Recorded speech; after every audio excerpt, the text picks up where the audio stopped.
Chapter 2033. Are you Song Fan, the leader of the Fortune Wolf Gang, the number one gang in Jiangqing City?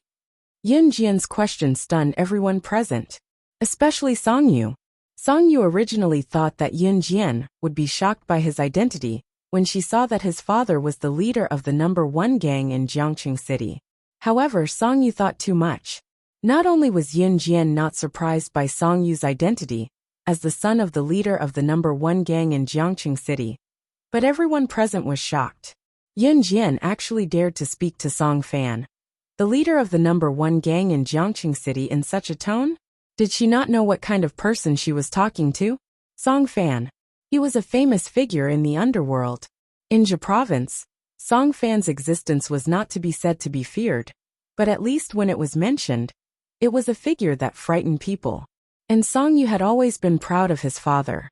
Song Yu had never announced his identity as the son of the leader of the Fortune Wolf Gang. Today, Song Yu went all out. Song Yu was even more certain of one thing, because he saw Yun Jian order Dai Annie and the other two to deal with the dozen or so killers at the pavilion last time. Yun Jian and he were the most compatible people in the world. There was no one else. It was because Yun Jian was living in such a bloody environment. Was it not the same for him? Father, this is the girl I mentioned to you before. Her name is Yun Jian. She's the girl I mentioned to you before. The girl with the same background as our family. Song Yu had already mentioned Yun Jian's every move in the pavilion to his father, Song Fan. Song Yu also said that only such a girl was worthy of him with a noble status. When Song Fan heard Yun Jian's question, he was stunned for a moment.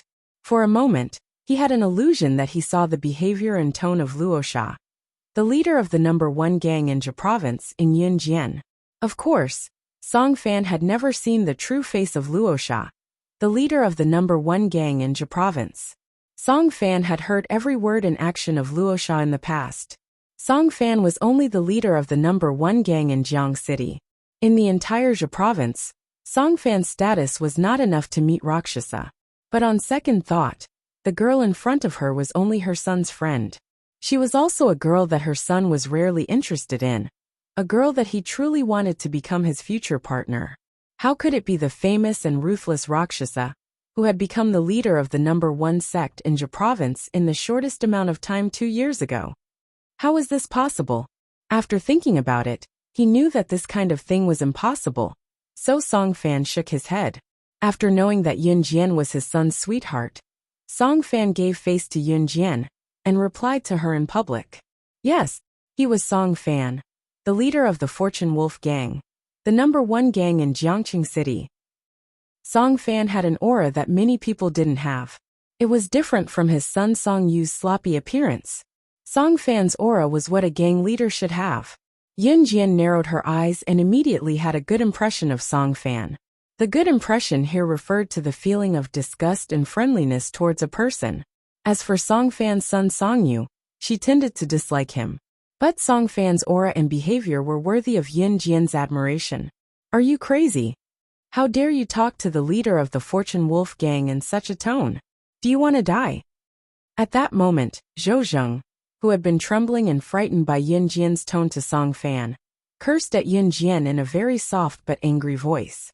The students standing around were so scared that their faces changed when they knew who Yun Jian was talking to.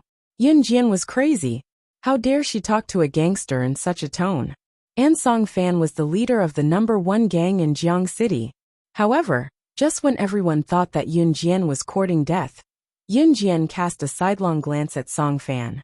In front of so many people, she said something that made them feel that she was courting death, and wondered what she was going to do. Leader of the Fortune Wolf Gang in Jiangqing, in 2 months, lend me your brothers. A. Chapter 2034. Yun Jian. What on earth was she trying to do? Everyone present was stunned by Yun Jian's words. Song Yu was also stunned. Why did she want to borrow his father's gang members? Usually, when two gangs were having a dispute, the leader of one gang would ask for help from the other gang's leader. Was she going to borrow people to fight with many people? She wasn't the gang leader, so why did she need so many people? Song Fan was also slightly stunned. As the leader of the number one gang in Jiangqing City, Song Fan's thinking was naturally different from his son Song Yu's. Song Fan was the mature and steady type. In fact, this wasn't the first time Song Fan had seen his son Song Yu take a liking to a girl and introduce her to him. But those girls all had a common characteristic: to please him. Yun Jian was completely different. Which girl didn't please and flatter the leader of the #1 gang in Jiangqing City, like the other girls when she saw him? Instead, she wanted to borrow his gang members? Why was this? Song Yu asked what Song Fan wanted to ask. Yun Jian, why do you want to borrow my father's gang members? What can she do? Isn't it just to show off? Wasn't she like this in the big private room of the bar? She thought she was very powerful and amazing. She even showed off her computer skills in front of us. The person who spoke was Lan Yi, who had shouted at Yun Jian when she first met Matthew in Jiangqing City. Then, she had spoken rudely in the big private room of the bar. Despite Yun Jian's stunning hacking skills and extraordinary capabilities, she was still a nobody. But what was the use of that? Without a backer, what was she? Song Yu, the father of the most handsome guy in Jiangqing City, was the leader of the #1 gang in Jiangqing City. No matter how powerful Yun Jian was, even if Yun Jian was an assassin or a secret agent, she was outnumbered. Moreover, she wasn't. Lan Yi's words immediately resonated with the girls present. Many girls did not like Yun Jian because she had not only attracted the attention of Brother Kai, Mo Bufan, Su Zhonglong, and Wei Jingxian from River City University of Electronic Technology, but she had also attracted a lot of attention. Now, even the attention of Dongfang University's most handsome boy, Song Yu, was on Yun Jian. Without a doubt, this pushed Yun Jian to the peak of the girls' envy and jealousy. Why aren't Lianhua and Pan Qian here yet? I feel that Lianhua is the most compatible person with Mr. Song. Exactly. Yun Jian can do anything, but she has to show off in front of boys. Attract the attention of the boys. Does she lack men that much? The surrounding girls began to whisper to each other. Yun Jian naturally heard it, but she didn't care. Just as the girls were secretly chatting, Song Fan's voice sounded. As long as you can give me a convincing reason, my brothers from the Kailing gang can be lent to you. Song Fan was indeed courageous. He didn't reject her outright, but instead said this to Yun Jian. However, just as Song Fan finished speaking, Song Yu added, Yun Jian, as long as you agree to be my girlfriend and break up with your boyfriend, the Kailing gang will be at your disposal. You will be the future wife of the Kailing gang's head. As soon as Song Yu said this, the group of girls around him exclaimed, did they hear it wrong? Song Yu actually confessed to Yun Jian, and it was such an affectionate confession. So do you agree? Song Yu asked cautiously. I agree. At this moment, the surrounding girls wanted to answer Song Yu for Yun Jian. Song Yu was in a relationship with Yun Jian as his wife. One had to know that Song Yu's girlfriends had always been for fun. But now Song Yu as his wife was asking Yun Jian to be his girlfriend.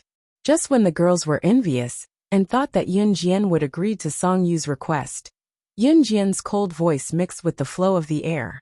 She said arrogantly to Song Yu and Song Fan, which stunned everyone present. I'm here today to tell you that I'm going to borrow the Kailing gang's people, not to ask for permission.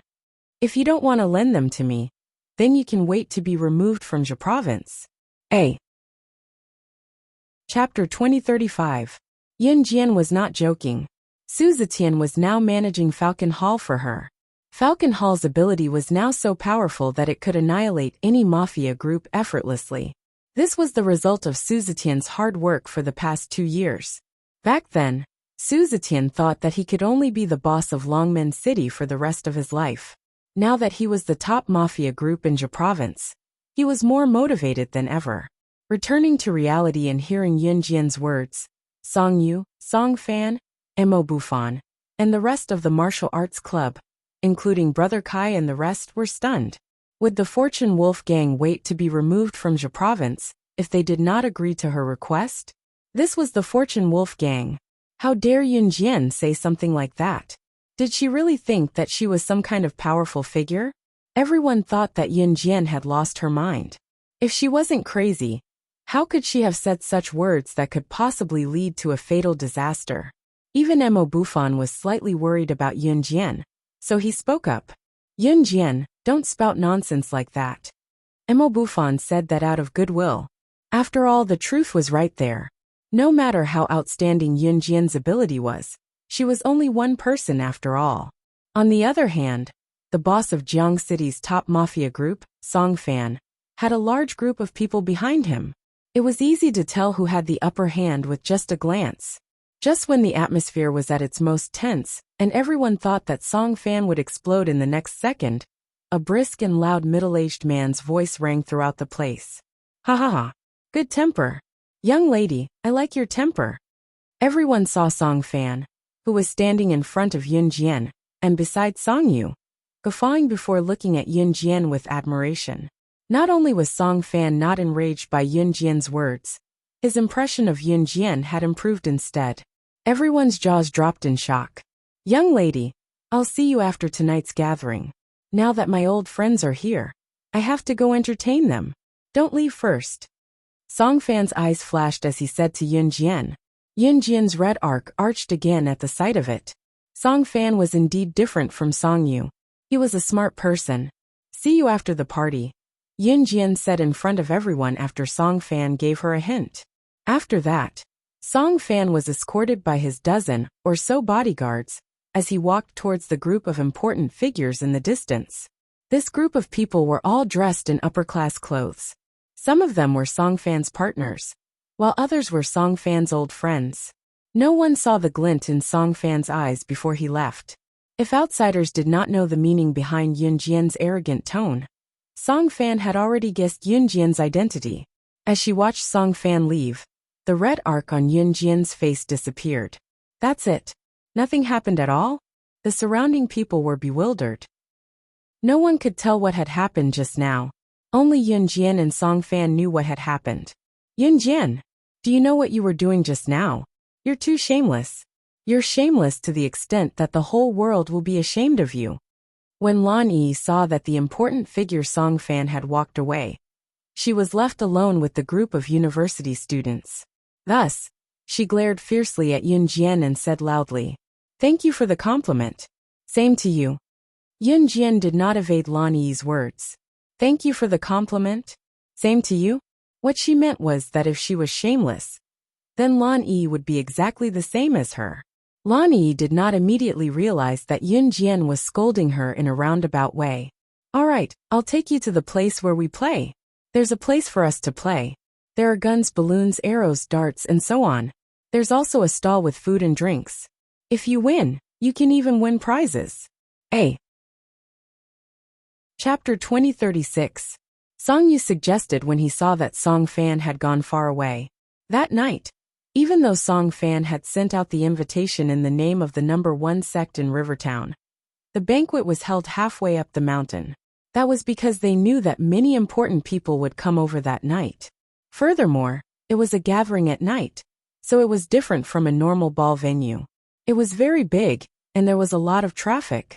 There were at least tens of thousands of people gathered here tonight. Therefore, Song Fan naturally couldn't provide all the food and desserts. In addition, although Song Fan's Fortune Wolf gang sounded scary, they had never hurt ordinary people. Therefore, there were a lot of street food stalls, or game vendors who played balloons, archery and darts, as if they were going to a market.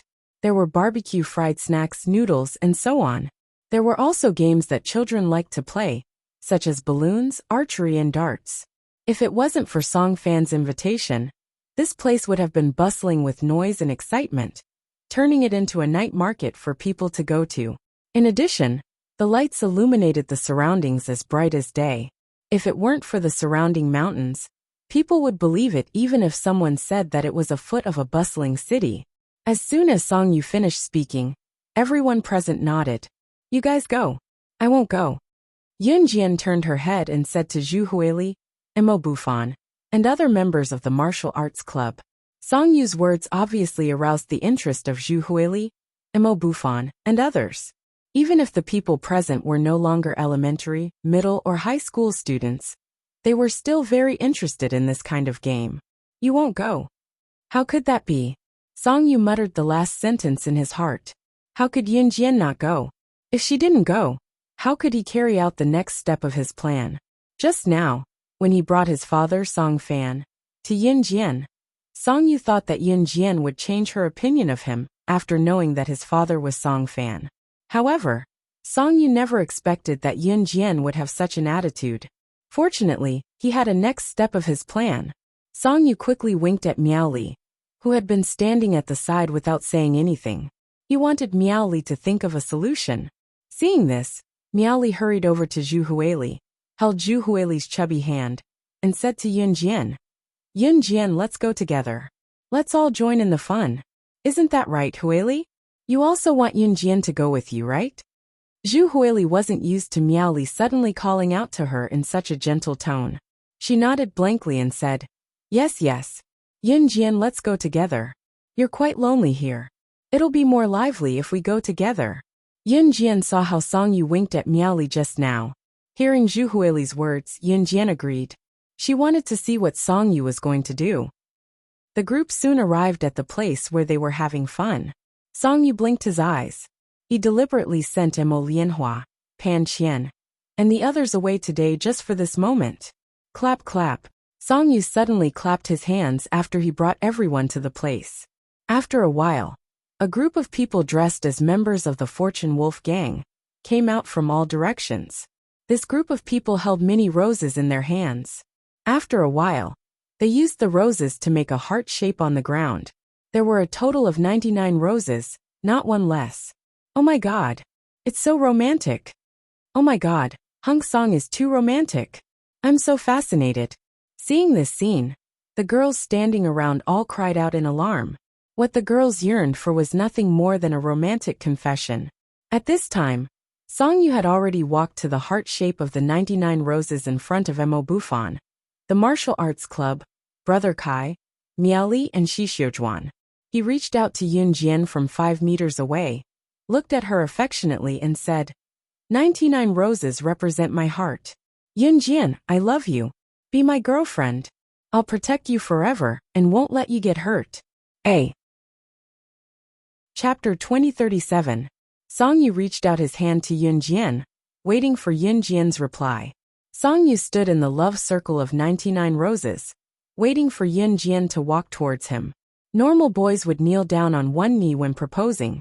However, Song Yu disliked kneeling on one knee, afraid that it would dirty his knee. Song Yu thought that he had already arranged 99 roses in the love circle. This kind of sincerity was something that he used to disdain. In the past, whenever he wanted a girl, that girl would obediently walk into his arms. Hence, he was determined to have Yin Jian today. Be together. Be together. Be together. At this time, someone shouted, and the surrounding people followed suit. Even the girls who usually didn't get along with Yin Jian shouted. Not only the surrounding students, but even the passers-by who saw this scene stopped, clapped their hands and shouted. The atmosphere reached its climax in an instant. Under the uproar of the surrounding girls, Song Yu saw that Yin Jian wasn't walking towards him as he expected. He lowered his eyes, pulled a smile, and looked at Yin Jian as he continued his emotional speech. Yin Jian, maybe you don't know me well enough, but I'll let you know me. You said that we're not from the same world. Today I'll confess my identity to everyone to you. I'm not an ordinary person. I'm the son of the Fortune Wolf gang's leader. Like you, we're from the bloody world. That's why we're a match made in heaven. I swear, from today onwards, loving you is my life's mission. Please be my girlfriend. Song Yu had so many girlfriends, and this wasn't the first time he said such emotional words. When the surrounding girls heard Song Yu's emotional speech, they were so touched that they wished they could become Yin Jian and accept Song Yu's love. Hearing Song Yu's words, Yin Jian only wanted to sneer. Suddenly, she caught a glimpse of a girl not far away. She immediately narrowed her eyes and coldly looked at Song Yu. Are you sure we're from the same world? I'm sure. I love you. I've never given my heart to any girl before. Only you are worthy of my heart. Song Yu said without hesitation. However, before Song Yu could finish his emotional speech, Yin Jian caught a glimpse of the girl's figure behind Song Yu. Slap. The girl slapped Song Yu in the face. The girl was none other than Mo Lianhua. At this moment, Mo Lianhua looked at Song Yu in disbelief. as if she had been betrayed. I really misjudged you. I thought you were sincere to me. I didn't expect it to be you. Mo Lianhua looked sadly at Song Yu, who was standing in the love circle formed by 99 roses. As Mo Lianhua spoke, she turned her head and glared at Yun Jian, as if she wanted to kill Yun Jian. She looked fierce as if Yun Jian was a mistress. At this time, Mo Lianhua no longer pretended to be pure. She glared at Yun Jian fiercely and shouted at Yun Jian, "You third party! Mistress! How can you be so shameless? Why don't you just die? Why don't you just die?" Mo Lianhua still didn't know that she was pregnant. The person who accidentally made a mistake with Yun Jian's pregnancy data sheet was Mo Lianhua. After hearing Mo Lianhua's words, Yun Jian just snorted coldly and laughed. Sometimes, even if you don't look for trouble, people will still see that you are outstanding and bully you. Did Song Yu and Mo Lianhua really think of her as an ordinary university girl? And a third party? Yun Jian didn't remember anything happening between her and Song Yu. Boring. Yun Jian spat out these words coldly and turned to leave. Yun Jian. Song Yu still wanted to persuade her to stay. However, Yun Jian had just taken 2 steps in that direction when she suddenly glanced to the left from the corner of her eye. She saw a long saber slashing towards Yun Jian at the speed of light and lightning. That speed was definitely not something an ordinary person could possess. Even a high-level assassin was far inferior. Yun Jian's eyes flashed sharply. In the next second, she directly put her hands together and pressed the long saber that was slashing towards her on both sides with her hands. At that time, the person holding the hilt had the absolute advantage. In spite of it, Yun Jian's grip on the saber's blade was unscathed even when her opponent was trying to slash her with the saber. Because the person was too fast, the surrounding people didn't have time to react. This unforeseen event was faster than the speed of light. However, 3 seconds later, Yun Jian had already snatched the long saber and kicked the person away. The person was kicked back 2 steps by Yun Jian. If it was a normal person, they would have vomited blood from Yun Jian's kick. Yun Jian didn't show any mercy. Song Yu, Mo Lianhua, and the others around them were so frightened by this sudden change that their faces turned pale. The woman who had rushed up to assassinate Yun Jian stopped in her tracks and reached out to pull at the black gloves on her hands. She smiled at Yun Jian and said, "Tisk 006, it's been 2 years. I didn't expect you to still be so fast. But it doesn't matter. I'm here today to defeat you." The person who had come was none other than the leader of the Soul Eater organization. He was one of the 3 survivors of the Enhun organization, with Yun Jian and Mad Dragon in her previous life. At the same time, he was also determined to defeat Yun Jian, Shinji. 006. Who was 006? Everyone present, led by Song Yu, was stunned and full of doubts. However, just as Song Yu, Mo Lianhua, Mo Bufan, and the others were stunned, Yun Jian, who was standing in front of everyone, revealed a terrifying smile that no one had ever seen before. Then in front of everyone, she threw the long knife back to Shinji. After Shinji caught it, she very calmly took out the 2 butterfly knives and held them in both hands. She calmly curled her lips and said, "Let's do this." 095. This is the 609th time you've tried to assassinate me. I'll satisfy your request and fight you. However, I'll still say the same thing. In an Hun organization, you weren't my match. 2 years ago, you weren't my match. The current you is still my defeated opponent. A. Chapter 2038. 2 years ago, Yun Jian had been kidnapped by an assassin organization. In the end, they found out that the organization called the Soul Eater was Shinji's. And Yun Jian had accepted Shinji's challenge. Judging from Yun Jian's tone, she seemed to know the woman who'd charged at Yun Jian with a long knife. And 006? What kind of name was 095? Why did it sound like a serial number for someone in a certain troop? What were they talking about? Or did they know each other before? What are you talking about? What 006? What 095? Can you still defeat me? You've assassinated me more than 600 times? Yun Jian, I'm telling you, you is mine. You can't take him away. You're always seducing men with that foxy face of yours. Don't think I'm afraid of you. Yu's father is the boss of the Fortune Wolf gang. If you have any self-awareness, get the hell away from me. Otherwise, I don't care who you are. I'll kill you. Emolianhua's head was filled with hatred. She looked at Yun Jian, then at Shinji. She spoke with a face full of loathing and disgust. Song Yu was hers. His was hers. No one could take him away. Yun Jian held 2 shiny butterfly knives in her hands and looked at Shinji. She ignored Emolianhua, who was yelling at her like a madwoman. Back then, Shinji had indeed asked her for the address. She had even said that she would definitely come back and defeat her. When that long knife had suddenly appeared and slashed at her, Yun Jian had already guessed that it was Shinji, because only Shinji could use such a fast and agile long knife. Yun Jian and Shinji were both good at knives. But the difference was that Yun Jian was good at butterfly knives, while Shinji was good at long knives. If you wanted to know why, you'd have to go back to Anhun. Back then, Yun Jian and Shinji had been trapped together with all the children who'd been captured by Anhun. In the 3rd year, the higher-ups had the children kill each other. The rules of the game were to kill everyone until only 3 people were left. Only 3 of them survived.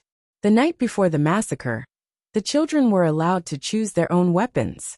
Many children chose long-range weapons like guns and ammunition, because long-range weapons like guns and ammunition gave people a feeling of safety. Yun Jian and Shinji were the only ones who chose a butterfly knife and a saber. At that time, Mad Dragon had yet to join Anhun. That battle was Yun Jian and Shinji's first battle in Anhun. Nearly 100 children had slaughtered each other. In the end, only 3 had survived. All the children who chose long-range weapons like guns were killed by Yun Jian and Shinji. Only Yun Jian, Shinji, and another child survived. After the rest of the children died, Anhun organization recruited a new batch of people, and one of them was Mad Dragon. The Triennial Massacre was the unchanging rule of the Anhun organization. As long as they were in Anhun's assassin training camp, they would have to participate in a battle every 3 years. Only 3 people could survive this battle. Yun Jian and Shinji were the survivors of the first massacre. After that, Anhun organization would continue to train the newly recruited children. 3 years later, these children would be allowed to fight against the 3 survivors.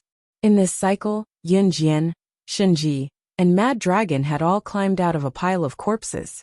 It wasn't an exaggeration at all. As for the butterfly knife, it stayed with Yun Jian, and stayed with her until the end. Shinji had always used a long knife. This had never changed. Back in reality, Yun Jian had known Shinji since she was 5. She had always seen Shinji as a rival. When she saw the long knife, she had guessed who it was. Emolianhua, don't be so ungrateful. Song Yu, who had been slapped by Emolianhua, pushed Emolianhua in front of everyone and roared. After shouting, Song Yu hurriedly stood in front of Yun Jian and stopped Shinji. He said to Yun Jian, Yun Jian, I told you that we're from the same world. Don't be afraid. I'll definitely protect you. Pfft. As soon as Song Yu finished speaking, Shinji laughed. Protect her? Do you know who 006 is? You. And you want to protect her? Shinji almost choked from laughing. This was probably the funniest joke she had ever heard in her life. Chapter 2039. Shinji, who had planned on fighting Yun Jian again, crossed her arms and loosely placed her sword next to her arm. She looked at Song Yu with disdain and continued to laugh. Kid, do you think 006 is from the same world as you? That's the funniest joke I've ever heard in my life. Do you know who 006 is? The number of people she's killed is more than the number of arrogant words you've said in your entire life. Who do you think you are? If this was in the past, 006 would have killed you in one blow. From the same world? Don't be so funny. Do you know that back then dozens of high-level assassins with guns and bombs faced 006 alone? 006 didn't even have a sword. But in a few minutes, she took their guns and killed everyone. She was only 14 years old. Do you know that when she faced a powerful assassin organization, not only did she not get killed, she even wiped out that famous assassin organization? Don't talk about a gang leader like you. Do you know that international black market tycoons aren't even worthy of carrying her shoes? Although she and I are mortal enemies, Shinji, will only submit to 006 in my life. Putting aside everything else, she is 006, and she is the goal I have been pursuing all my life. Wherever 006 is, that's where the international tycoons, businessmen, and politicians won't dare to sleep. That's right. Shinji was in awe of Yin Jian from the bottom of her heart. But at the same time, Shinji was very strong. She refused to admit defeat. Even if it was 1,000 times, 10,000 times, she would still refuse to admit defeat to Yin Jian. Song Yu, Imo Lianhua, Imo Bufan, Brother Kai, and everyone else were shocked by Shinji's words. Yin Jian was actually such a terrifying person. Who was she? But before anyone could react, Shinji had already walked in front of Yin Jian and kicked away Song Yu, who was 1 meter away from Yin Jian. Then, Shinji met Yin Jian's eyes in front of everyone. Shinji, who had just been speaking up for Yin Jian, suddenly changed her expression. She laughed loudly and provoked Yin Jian. However, the stronger you are, the more I, Shinji, want to defeat you. My only goal in this life is to surpass you. Shinji's words sounded like a provocation, but also like a blood oath. Hearing Shinji's words, the others thought that Yin Jian was probably displeased that Shinji said something like that as well. But just as everyone thought so, they saw Yin Jian's lips curl into a red arc as she replied to Shinji in front of everyone. I'll give you 10 moves to repay your kindness. Last time, when the mysterious man had been collecting puppets, Yin Jian had asked Shinji to stop training puppets for the mysterious man. Shinji had given her face. This debt of gratitude was repaid today. Haha, then I won't hold back. Shinji, who had been speaking up for Yin Jian a second ago, now looked like he was dealing with an enemy. He mercilessly swung his sword at Yin Jian. The surrounding passers-by, as well as all the university students who were invited here, were so scared that they retreated to the corner. Although they didn't leave and waited to watch the show, they were still scared witless. Yin Jian. Song Yu wanted to go help Yin Jian, but when someone pulled him back to the corner, he pretended to be worried about Yin Jian, but he didn't break free. Both Yin Jian and this woman who called herself Shinji had swords in their hands. But the second before he swung his sword, he heard Shinji look at Yin Jian. Then, in front of everyone, he sneered at the cowering Song Yu. TSK coward. Kid. 006 isn't someone a piece of trash like you can covet. You and she are from 2 completely different worlds. Even if you're the son of an international arms tycoon, you're dreaming if you want to be in the same world as 006. Go to hell. A. Chapter 2040. After Shinji taunted Song Yu in front of everyone, he turned to look at Yin Jian and said faintly, "You're right. TSK, I didn't think you'd be bothered by trash like this after a few years. 006, based on your personality, it's a miracle that this guy is still alive." After Shinji had slashed at Yin Jian in front of everyone, Yin Jian hadn't fought back. She'd only dodged to the side. Shinji hadn't been in a hurry to attack, and had started talking.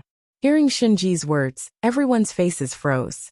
Even if they were dumb, they knew that the person 006 was referring to must be Yin Jian.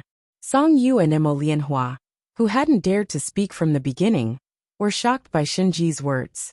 Especially Song Yu. Song Yu and Imo Lianhua didn't doubt Shinji's words at all. After all, Song Yu and Imo Lianhua had seen with their own eyes how Yin Jian had killed 4 assassins at the pavilion, and then ordered Dai Annie and the other 2 to kill the dozen or so assassins. Now a woman who called herself Shinji had appeared. What she said about Yin Jian was almost exactly the same as what Yin Jian had described back at the pavilion. Thus, when Song Yu and Imo Lianhua heard Shinji's words, their faces paled. Unexpectedly, Yin Jian didn't directly respond to Shinji's words. She raised her eyebrows slightly and said softly, 9 more moves. Just now, Yin Jian had let Shinji have 1 move. She'd said she'd let Shinji have 10 moves, not 1 less. TSK, 006, you're still the same. You're so calculative about this kind of thing. Shinji squeezed the long knife in her hand and smiled. Of course I'm calculative with you. Yin Jian returned Shinji's cold smile. Shinji tightened her grip on the long knife, and suddenly walked to the side. I don't like being watched like a monkey. Let's go to an open space to fight. With that, Shinji left the crowd and walked to an open space halfway up the mountain. Seeing this, Yunjian put away her butterfly knife and followed Shinji. Let's go and cheer for Yunjian. Emo Buffon didn't understand the relationship between Yunjian and Shinji, nor did he understand what they were talking about. However, he called the others from the martial arts club and quickly followed. Zhu Huili naturally followed. Brother Kai led a group of people and followed of them. Let's go. Miao Li and Shi Xiujuan. Song Yu cast a sidelong glance at Emo Lianhua and wanted to chase after her. Of course I was wrong. Of course. I'm of Mize. Please give me another chance. I beg you. Emo Lianhua grabbed Song Yu's hand and begged. The last time Emo Lianhua hid it from Song Yu, she had secretly torn the condom when they were having an affair. After Song Yu found out, he was so angry that he yelled at Emo Lianhua that he would break up with her if she got pregnant. Emo Lianhua went to the hospital for a checkup. Only then did she confidently tell Song Yu that she wasn't pregnant. She wanted Song Yu to give her another chance. But now that Song Yu had taken a liking to Yunjian, he didn't want to go back. He pushed Emo Lianhua away and ran in the direction that Yunjian had left. He didn't even look at Emo Lianhua. Emo Lianhua angrily chased after him. Gu Nianji, who was staying in the same hotel as Li Nong, didn't know that they were staying in the same hotel. That night, Yunjian wasn't there.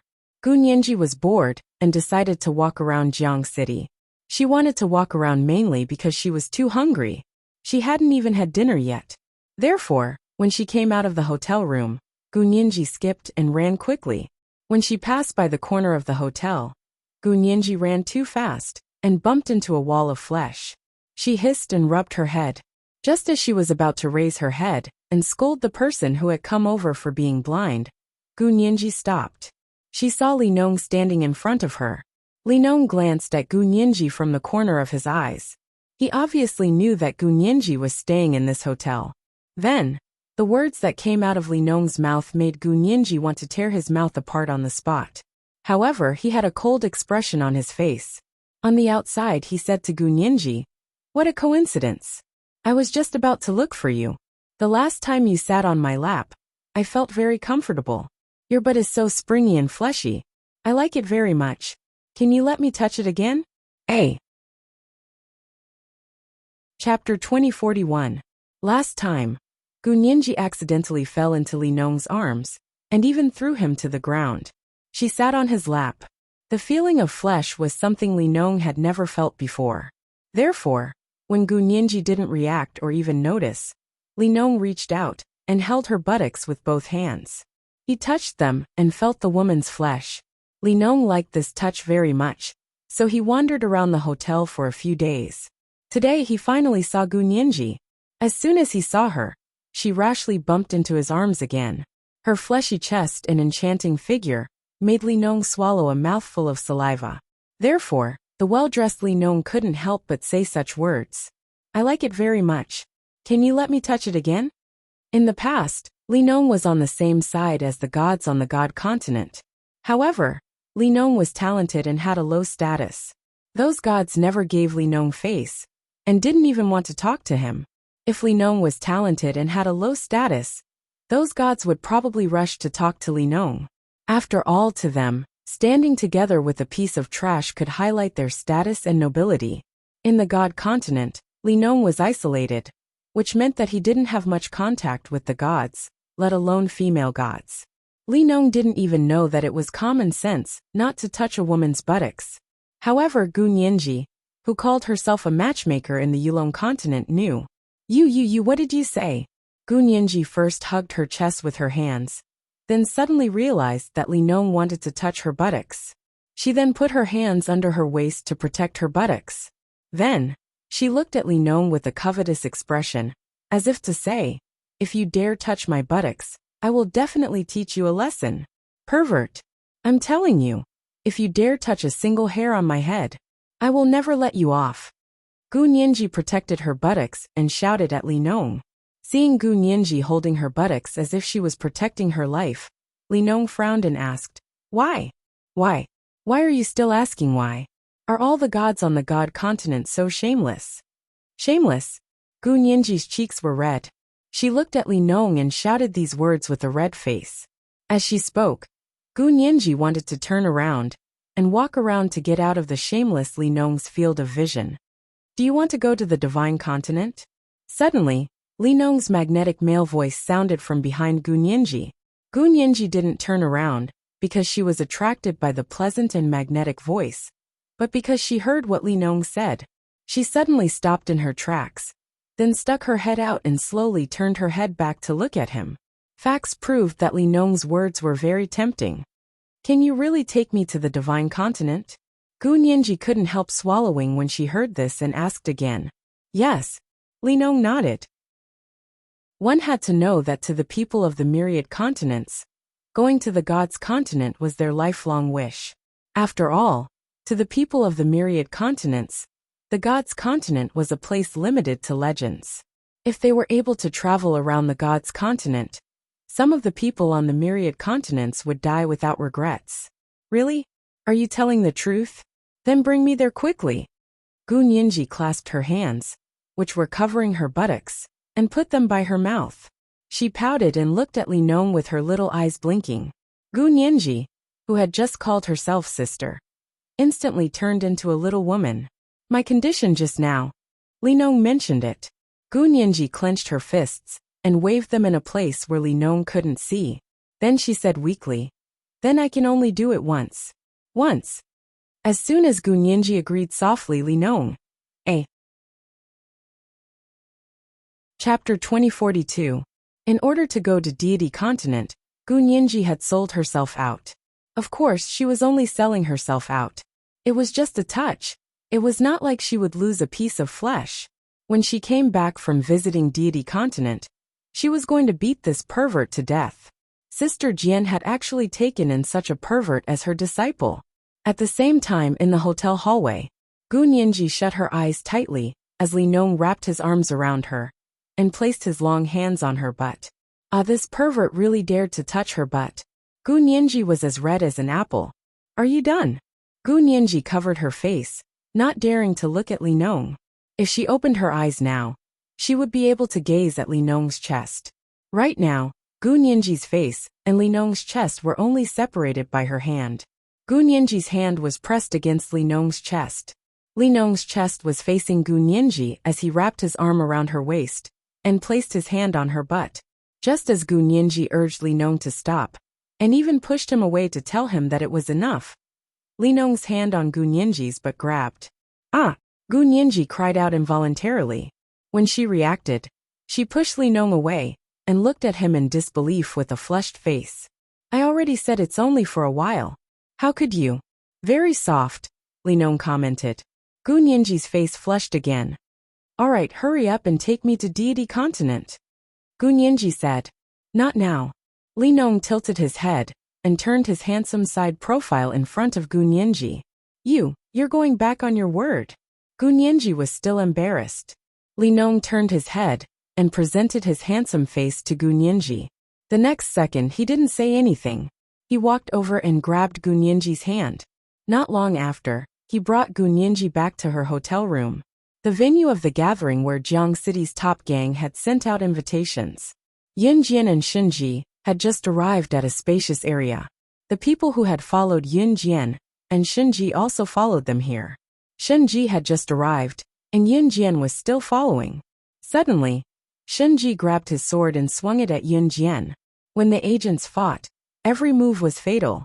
As a special agent, what they learned was nothing more than how to kill a person in the fastest way possible. It didn't matter if it was an assassination or a dirty trick. As long as he could kill the other party, it was fine. He watched as Yun Jian and Shen Ji walked into the open space and started fighting before they even said anything.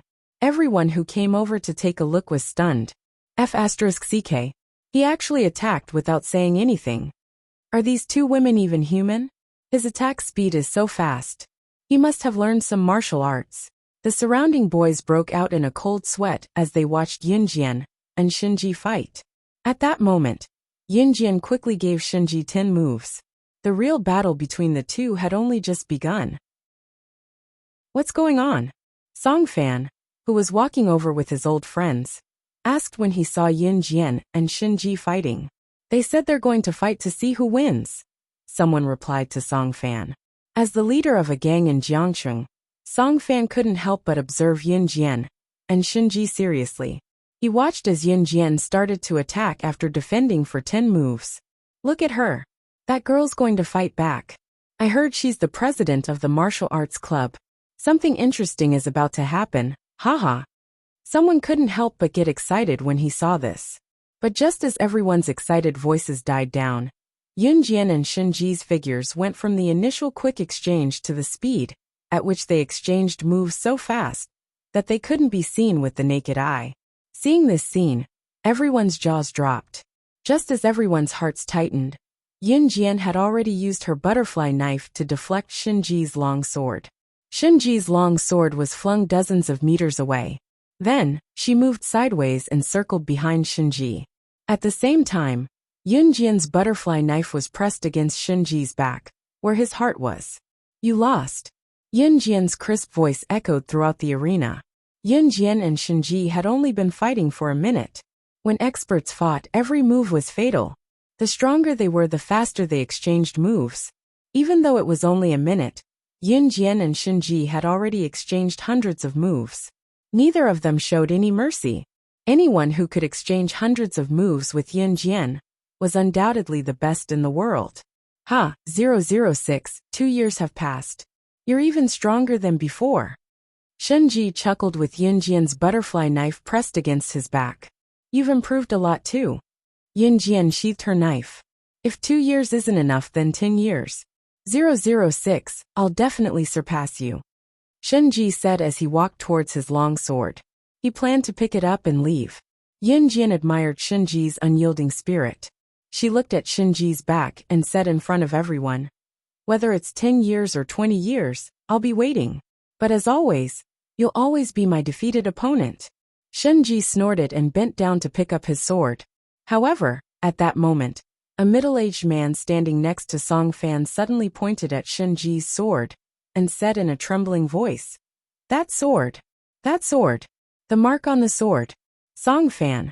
Could it be that the woman your son is fighting with is Shura Shinji, number 2 on the assassin ranking? Legend has it that Shura Shinji has only ever taken one person as her opponent.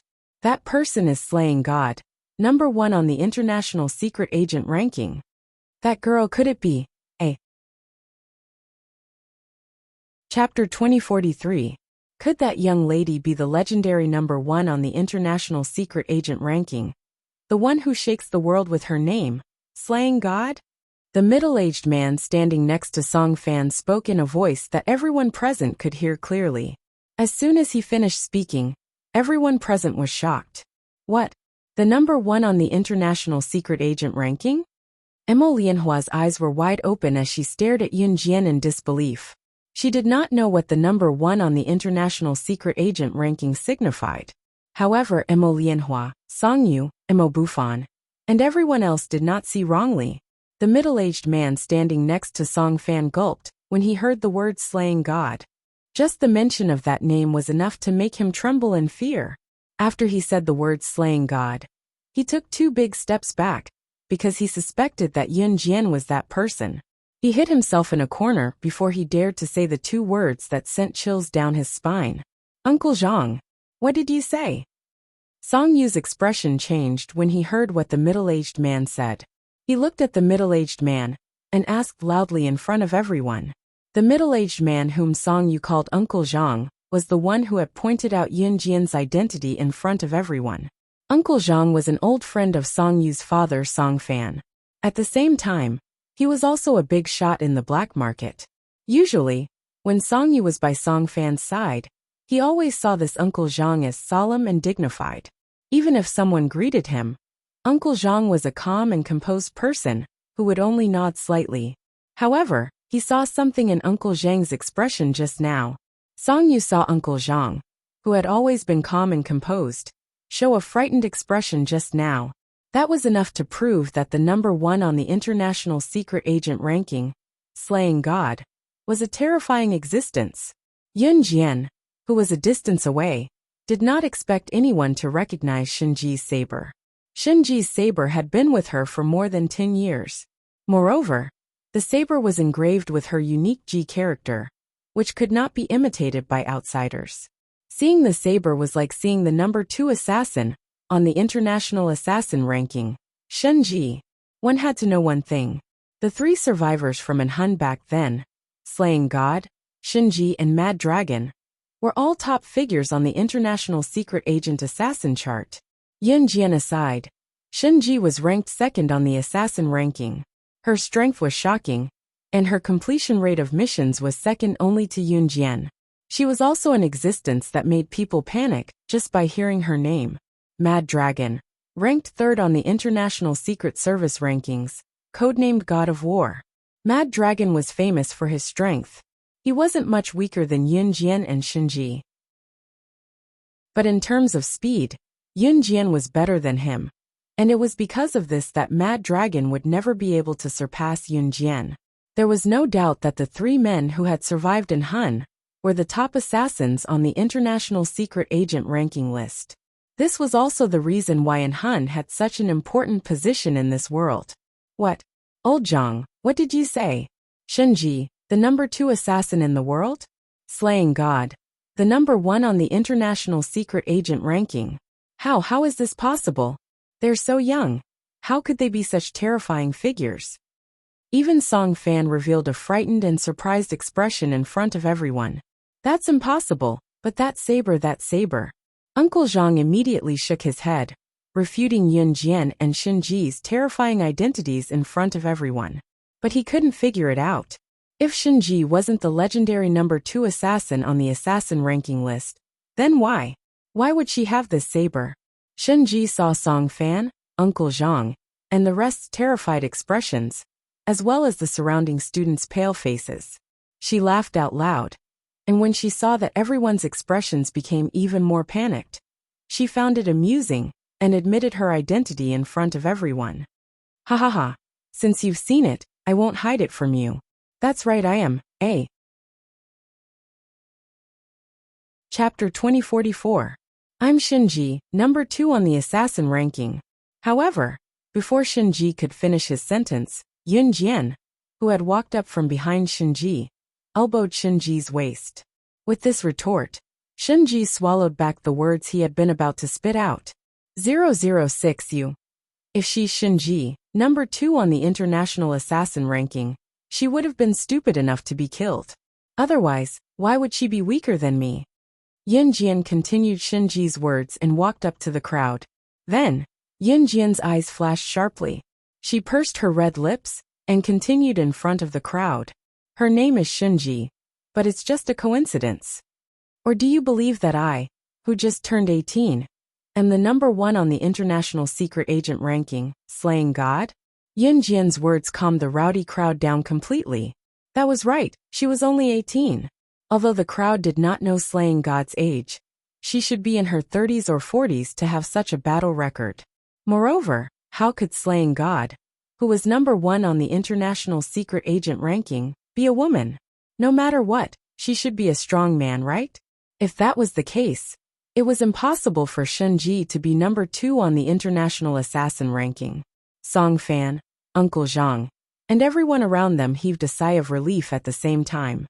The president of our martial arts club is amazing. This is the glory of our martial arts club. Long live the president. Mo Buffon saw that the opportunity was ripe and shouted at Yun Jian. From now on, our martial arts club will follow President Yun Jian to our deaths.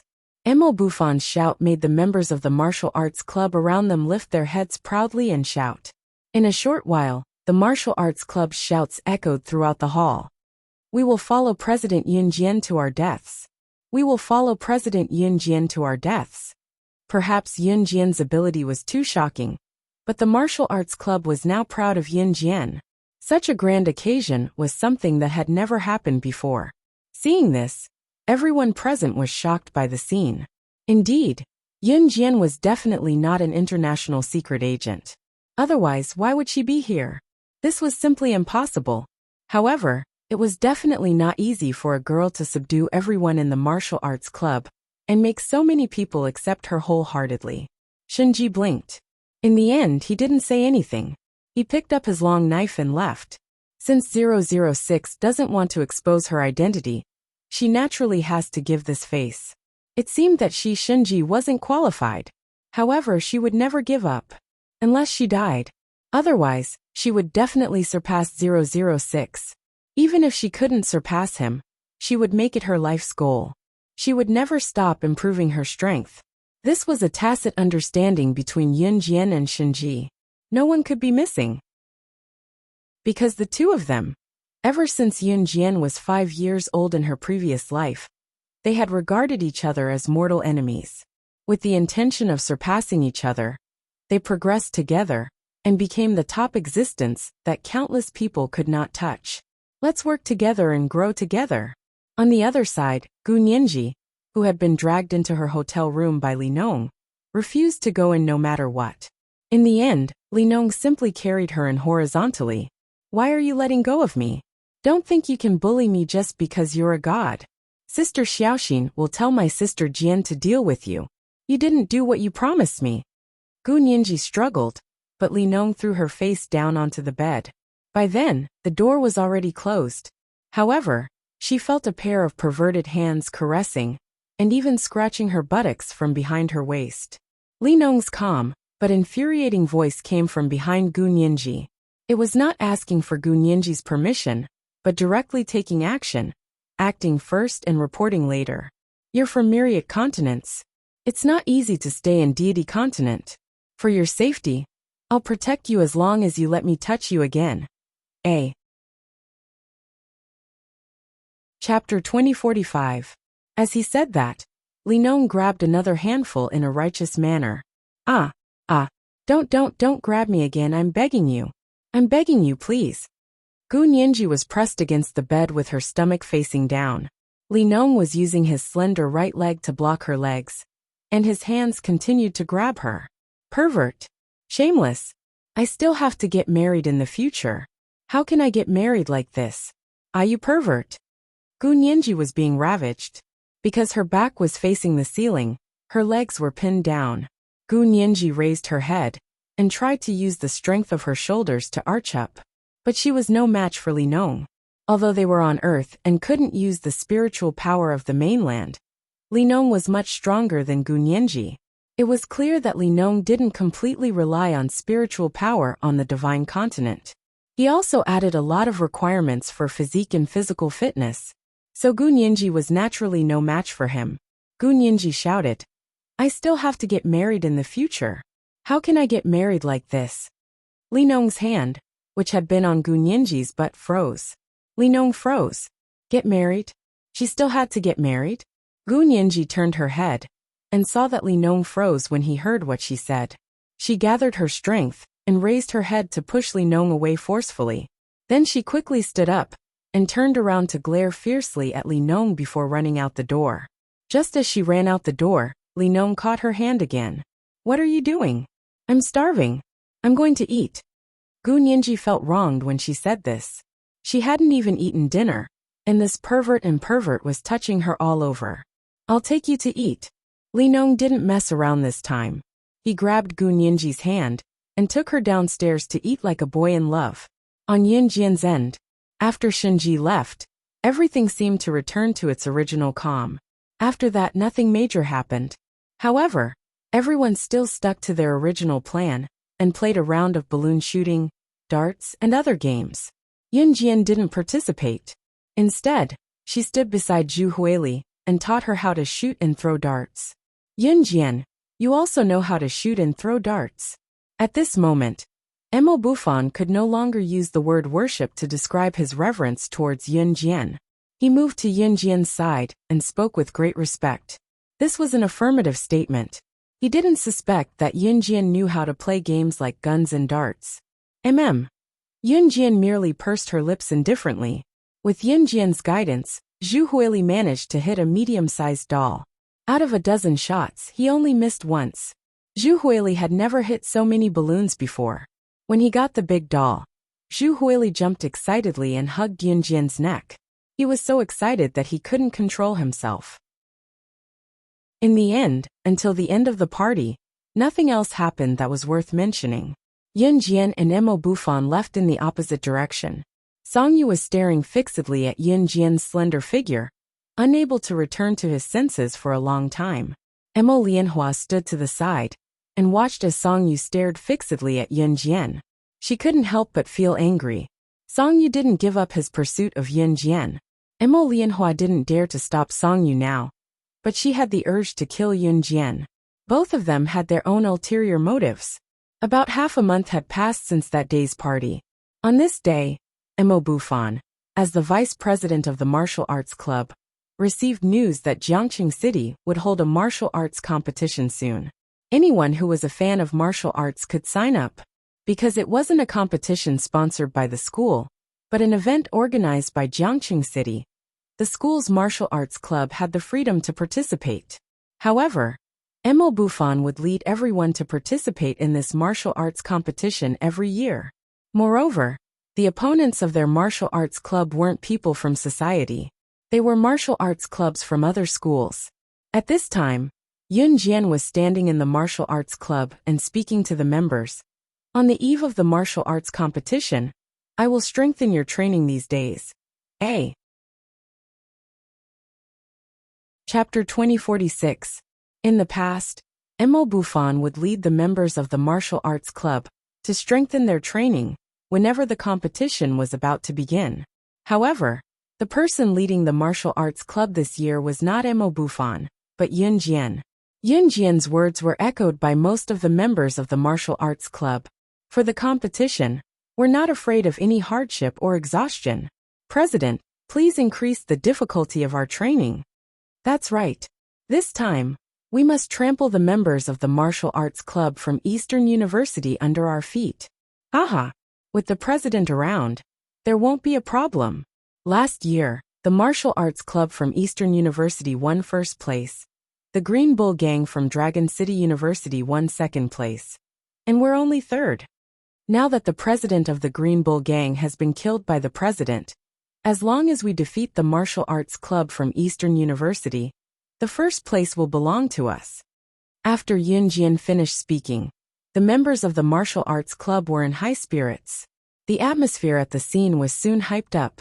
Everyone in the martial arts club had witnessed Yun Jian's skills and strength. At that time, their admiration and trust for Yun Jian had been deeply ingrained in the hearts of the members of the martial arts club. I'll sign up for the martial arts competition tomorrow. In addition, the martial arts club that signs up for this year's competition needs to provide a club name. Everyone, think about what kind of club name our martial arts club should provide. At that time, Mo Bufan held a martial arts competition form in his hand and spoke to the crowd. How about the Invincible Gang? Isn't this name loud enough? Immediately, a boy mischievously said, "Pft, Invincible Gang? What's the difference between that and the Green Bull Gang? Our martial arts club can't have such a tacky name. It's degrading our status." The members of the martial arts club discussed animatedly. Why don't we ask the president to help us come up with a name? Zhou Huntao blinked and looked at Yun Jian. Yes, let the president do it. The president is the spiritual pillar of our club now. That's right. Immediately, someone agreed with Zhou Huntao. At that time, Yun Jian, who was surrounded by everyone, blinked her eyes. Are you sure you want me to come up with a name? Seeing this, Yun raised her eyebrows slightly and said, Yes. President, you're the best. A boy named Zhou Dun looked at Yun Jian and shouted. Zhou Dun was the fattest boy in the martial arts club. His body was like a meatball, and he walked unsteadily. He was a typical fat guy. As soon as Zhou Dun finished speaking, no one had any objections. Thus, everyone handed the name of the martial arts club to Yun Jian. Bang! At this moment, the mysterious door outside the martial arts club was kicked open. The person walked in angrily. After taking a few things from the martial arts club, she left angrily. Senior Huiling? Senior Sister Huiling is back? Where are you going, Senior Huiling? The person who returned was Kai Huiling. Kai Huiling was the third-year senior Yun Jian, had pushed Zhu Huili, when she first entered the university. Later, Yun Jian had stepped on her. Kai Huiling entered the martial arts society because of Mo Bufan. Since she was stepped on by Yun Jian in public last time, Kai Huiling had not appeared in school or the martial arts club for a long time. Kai Huiling, who appeared at that time, glared at Yun Jian fiercely and said to everyone, "I want to leave the club. This kind of person is the president of our martial arts club. Sooner or later, she will be finished. Mo Bufan, you will regret it." Kai Huiling closed her eyes and shouted angrily at Mo Bufan. Then she turned around and ran away. She was probably still expecting Mo Bufan to chase her back. Many girls who still stayed in the martial arts club had a good relationship with Kai Huiling. But at that time, when they saw Kai Huiling run out after saying those words to Yun Jian, no one chased after her. Senior sister Huiling is really too much this time. Yes, our new president is really amazing. Anyway, this time, I will definitely stand on our new president's side. After Kai Huiling left, the girls in the martial arts club still turned to Yun Jian's side. This was Yun Jian's charm. At that time, Yun Jian had already become the god in the eyes of the boys and girls in the martial arts club without her saying anything. Shrine. Just when everyone was talking about what Kai Huiling said before she ran away, Yun Jian suddenly raised her red lips and said in public, "Is this the name of our martial arts club?" Mo Bufan heard it and asked Yun Jian on behalf of everyone. However, Yun Jian, who was standing in front of everyone, nodded. The slightly raised red arc deepened again. She pursed her lips and explained in public why the club was named Shrine. The god of Jiangcheng, the only club. Therefore Shrine. A. Chapter 2047. The god of Rivertown, the only club. The god of Rivertown belonged to the martial arts club led by Yun Jian. The words that came out of Yun Jian's mouth made everyone present unable to calm down. Shrine. This was a name that did not allow for defeat, whether it was in the martial arts club or in other fields. As long as the shrine was led by Yun Jian, then it was not allowed to fail. First place belonged to none other than them. It took a long time for everyone to recover from the shock of Yun Jian's words. At that time, they all felt sluggish for a moment. These two words gave everyone a feeling of supremacy and supremacy. I, the unique and righteous. Good name. Our martial arts club will be called Shrine in the future. The god of Rivertown, the only club. These 8 words will be the slogan of our shrine. After Mo Bufan heard this, there was a rush of excitement in his heart. In front of everyone, he repeated the name that Yun Jian had given and the meaning behind it. At that time, after hearing Mo Bufan's words, everyone's heart was boiling with excitement. Okay, listen to the president. Whatever the president says. Everyone agreed unanimously. Unknowingly, everyone in the martial arts club had already regarded Yun Jian as the core. The martial arts club's competition is about 1.5 months later. Now that there is still 1.5 months for us to train, we must strengthen our training progress. In this 1.5 months, as long as you are free, come to the martial arts club. Work hard and think about the competition. If you get first place in the competition, there will be a reward of 30,000 yuan.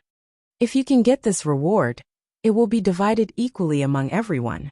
So everyone work hard for 1.5 months. Come on.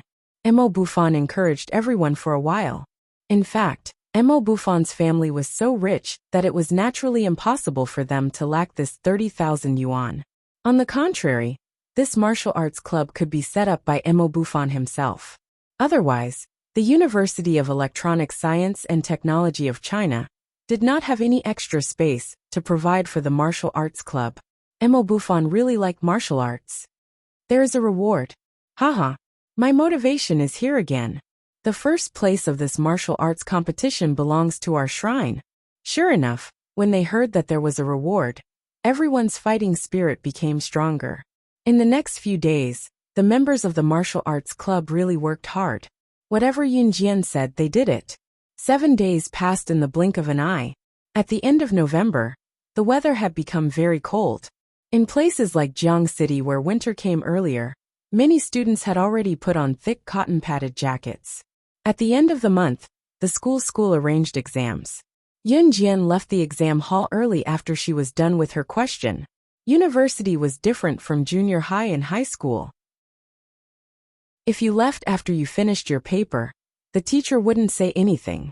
At most, the teacher would ask you if you were sure you wanted to hand in your paper. She was wearing a light blue down jacket. It was an ordinary piece of clothing, but it accentuated her figure. At the same time, Yun Jian shoved her phone and both her hands into her pockets as she made her way to the university gate. He had just sent her a message. He was waiting for her at the entrance of the university. Yun Jian was stopped by Song Yu, who had just come from the University of the East, when Yun Jian walked out of the gate. Yun Jian. As he spoke, Song Yu ran to Yun Jian with a rose in each hand. Ever since the gathering, Song Yu had been sending roses to Yun Jian every day without missing a single day. However, Yun Jian never paid attention to it, let alone accepted it. Emma Lianhua watched Song Yu run towards Yun Jian.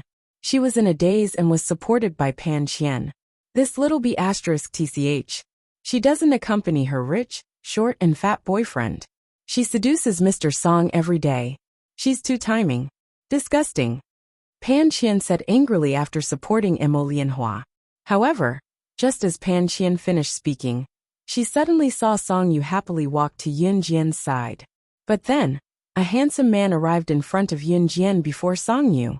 After that, the handsome man wrapped his arm around Yun Jian's slim waist and shot a murderous glance at Song Yu, who was holding a bouquet of roses in his hand and looked pathetic in comparison to him. Such a handsome man. He hugged Yun Jian's slender waist in front of everyone. Emma Lianhua and Pan Qian were drooling. Who was he? How could there be such a handsome man in this world? Who are you? Why are you hugging my woman? Song Yu saw Ce suddenly appear. He looked at Yun Jian angrily and shouted at Ce. He looked as if he had already won Yun Jian's heart. Your woman? Ce frowned when he heard it. When did my wife become your woman? Ce hugged Yun Jian's slender waist tighter. Wife? Emma Lianhua and Pan Qian, who were far away, exclaimed in shock. No, that's impossible. Are you Yun Jian's short, fat boyfriend? Song Yu shook his head in disbelief. He was short, fat, and fat? Ce's handsome brows creased slightly. Before Song Yu could react, Ce was already smiling. After showing off his and Xiao Jian's marriage certificate in country R, Song Yu, Emma Lianhua, and Pan Qian were shocked. Ce took out the pregnancy test he had taken from the hospital last time. There was an error on the pregnancy test, but the words pregnancy confirmed were still there. Ce held the pregnancy test between his slender fingers and showed it to Song Yu, Emma Lianhua, and Pan Qian. Then, while Song Yu and Pan Qian looked like they had eaten *T, Ce continued his lie that was so thick-skinned that even a gun could not penetrate. Xiao Jian is already pregnant with my child. A. Chapter 2048. Yun Jian glanced at the pregnancy test slip in Ce's hand and blushed. She did not expect him to hide the paper. Yun Jian had a bad feeling that this piece of paper might very well replace the country, our marriage certificate. No, that's impossible. This has to be fake. It's fake. Song Yu shook his head as he held the rose in his hand. Yun Jian, I made a love circle with 99 roses for you the last time, and sent you roses every day for so many days. I can swear to the heavens that I love you. How can you not understand my love for you? Song Yu looked at Yun Jian, as if Yun Jian had betrayed him and gotten together with Ce. Yun Jian's lips curled into a scornful smirk. The man had even placed a love circle with 99 roses for Xiao Jian? Ce, who was not that jealous just now, was instantly envious. Ce had no intention of killing Song Yu just now, but Ce's brows were furrowed as a murderous intent spread from Ce. Song Yu, Emma Lianhua, and Pan Qian could not help feeling a chill run down their spines. Before Ce could make a move, Yun Jian had already wrapped her arms around Ce's chest. Her head could only reach Ce's chin, as Yun Jian pressed the side of her face against Ce's chest. The scene was so loving that Song Yu could not take his eyes off it. That was not all. Yun Jian did it in front of Song Yu, Emma Lianhua, and Pan Qian, who had initially said that Ce was a short, chubby rich kid, and was now dumbfounded. She tiptoed and raised her hand to grab Siyi's collar like a kitten scratching an itch, causing Siyi to bend down. She, on the other hand, brought her red lips to Siyi's and offered a kiss in front of everyone. After a light peck, Yunjian pressed the side of her face against Siyi's chest again. After the action that was more intimate than a couple's, Yunjian cooperated with Siyi and said something that nearly angered the trio. We're already married. Love is a matter between husband and wife. It's reasonable even if I'm pregnant. What's wrong with that? Yunjian spoke smoothly. Siyi, who could feel Yunjian's face pressing against his chest, broke into a smile when he heard her words. His Xiaojian knew how to say something so touching too. The words love between a man and a woman, matters between husband and wife. And pregnancy struck Song Yu's heart like a thunderclap. Emma Lianhua had long forgotten that Song Yu was pursuing Yunjian. She kept her eyes on Siyi, unable to believe that this man who was more handsome than any man who walked out of a comic was Yunjian's boyfriend. The legendary short and fat man. Pan Qian was rooted to the spot in shock as well.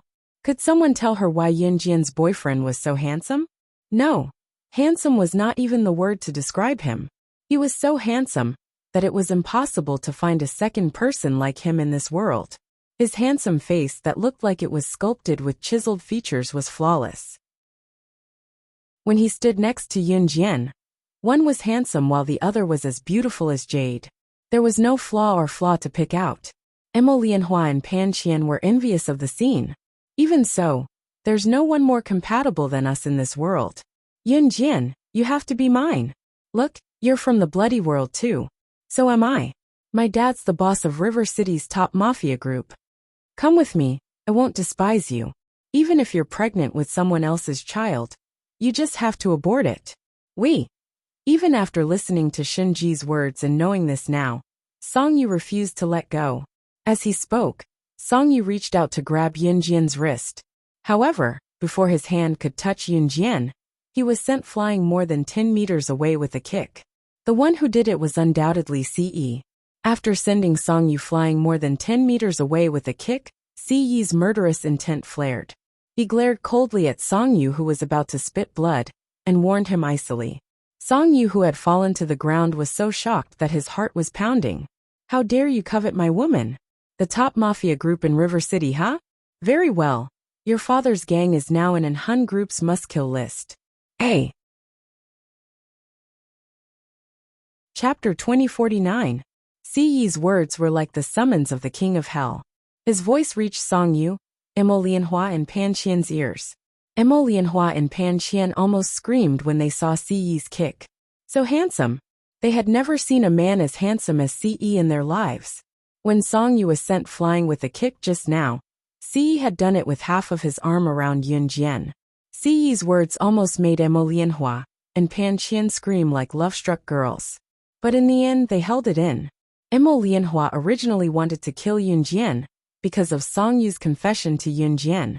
But now, Emma Lianhua didn't even want to look at Song Yu. If possible, she wanted to trade with Yunjian.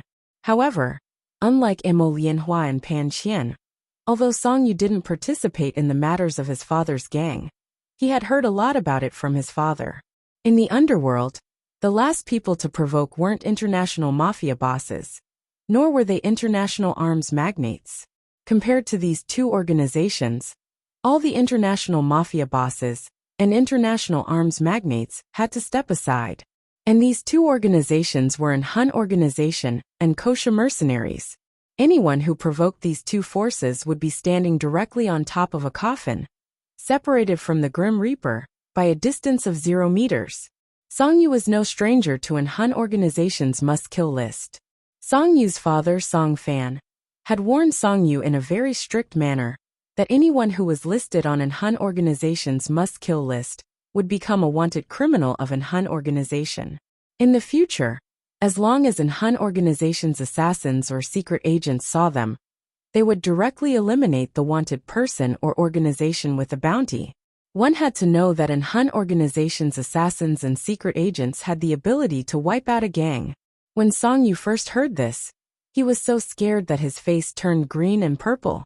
He even swore that he would never provoke an Hun organization in his life. But what did he just hear? He actually heard Ce say that. His father's gang was already listed on an Hun organization's must-kill list. My Hun organization? Ce's words made Song Yu's eyes widen. Why you're from the Hun organization? Song Yu was sent flying more than 10 meters away. At this moment, he didn't have time to get angry, nor did he have time to cover the place where he was hurt. He stared at Ce with wide eyes. Although Mo Lianhua and Pan Qian didn't know what was going on when they saw how fearful Song Yu was of the Hun organization, they were even more mesmerized by Ce's handsomeness. At that moment, Mo's son, who was standing not far away, walked over from the side. Young master, the number 1 gang in Rivertown has been added to the must-kill list. Mo's son did as he was told when he heard Ce's words. Ce shifted her gaze from Song Yu to Yun Jian. Then, in front of Song Yu and the others, he took Yun Jian's small hand and turned to leave. Song Yu was completely paralyzed on the ground. Mo Lianhua and Pan Qian wanted to chase after him, but they were frightened by Mo Sen's fierce eyes. At the same time, Ce was holding Yun Jian's hand as they walked down the street. Xiao Jian, why are your hands so cold? Ce asked softly as he felt Yun Jian's icy hands. Yun Jian adjusted the light blue down jacket she was wearing and answered, I just finished my test paper in the classroom. She had been holding a pen when she was doing her test paper. Of course, her hands were cold in this wintry weather. Ce frowned slightly at that, and pulled Yun Jian to a milk tea shop without another word to order a cup of milk tea for Yun Jian to warm her hands. Before the milk tea was ready, Ce held Yun Jian's small hand in his large one to keep Yun Jian warm. The shop owner passed the milk tea to Ce, and quickly passed the hot milk tea to Yun Jian to warm up her cold hands. The shop owner could not help exclaiming at the sight. Young man, there aren't many college students who spoil their girlfriends like you. The shop owner thought that Ce would be smug about how he spoiled his girlfriend, but instead, Ce frowned and explained in annoyance. My girlfriend isn't my girlfriend. We're married. She's my wife. Chapter 2050. Ce was upset when he heard the milk tea shop owner say that Yun Jian was only his girlfriend. When the milk tea shop owner heard Ce's explanation, his expression froze for a moment. Then, he immediately put on an I know everything attitude. He didn't believe that Ce and Yun Jian were married. However, the shop owner believed that Ce completely doted on Yun Jian. The weather was so cold that it felt like winter. The passers-by on the street didn't even want to take their hands out of their pockets. However, Ce used his large palms to warm Yun Jian's icy cold hands. When the milk tea was ready, he immediately handed it to her. The shop owner was experienced and had a wife whom he loved deeply. He nodded with a smile. Although he believed that Ce and Yun Jian's marriage was fake, he still nodded as though he believed it. He looked at Yun Jian and couldn't help but sigh. Miss, you have a husband who loves you deeply. Since you're a couple, then live well together. Play when it's time to play, and study hard when it's time to study. The shop owner looked kindly at Yun Jian and Ce as he exhorted them. The shop owner thought that Yun Jian and Ce were both university students, and that he was only in his 40s. However, his kind expression made him seem like an old man in his 50s or 60s, who was carefully exhorting the younger generation. When Yun Jian heard the shop owner's words, she was stunned. However, her red lips curled up slightly. You old thing, there's a mountain of customers behind us. You're going to make me busy. Hurry up and help us. The shop owner's wife was busy making the milk tea and fried chicken. She was too busy to handle everything. She gently pulled the shop owner's ear and yelled at him in a playful tone. After being yelled at by his in-laws, the shop owner happily waved goodbye to Yun Jian and Ce and went back to work. The lady boss was fierce to her husband, but when she saw Yun Jian and Ce, she nodded and smiled before continuing with her work. In this era, milk tea franchises were not popular yet. The business of this milk tea shop was very good, but the words on the shop sign indicated that the milk tea shop had not joined the Zhang family's husband and wife milk tea shop. After that, Ce didn't say anything. He pulled Yun Jian away and returned to his and Yun Jian's cozy room. Ce had bought a luxurious suite in Rivertown. Whenever he was free to come to Rivertown, Yun Jian would move out of her dormitory and stay there. In college, there were many girls who went out with their boyfriends at night. No one would know that Yun Jian was not in the dormitory. So softer. Yun Jian bit Siyi's fleshless shoulder as Siyi did the shameful thing to her. At the same time, both of them were staying in the luxurious suite that Siyi bought to make it easier for him to meet Yun Jian. The orange light in the room shone down. It was dim but not cool. In spite of it, Yun Jian could see clearly what Siyi was doing on top of her. Even when he was doing this kind of thing, his handsome face didn't have the slightest change in expression. If it were not for the fact that Siyi was naked, Yun Jian would have thought that she was the only one who was doing something so perverted. Siyi was so forceful that Yun Jian almost could not hold it in and wanted to cry out, but she swallowed it back into her stomach. It was embarrassing enough to do something like this. If she cried out again, where would her dignity go? Xiao Jian, cry out if you can't hold it in. Siyi tightened his grip and arched his handsome face. Yun Jian pressed her face against his shoulder, too shy to look at him. Xiao Jian, you don't have to hold it in front of me. Be good and cry out, Siyi said, the curve of his handsome face deepening. Then he bit Yun Jian's ear. Yun Jian went limp and numb.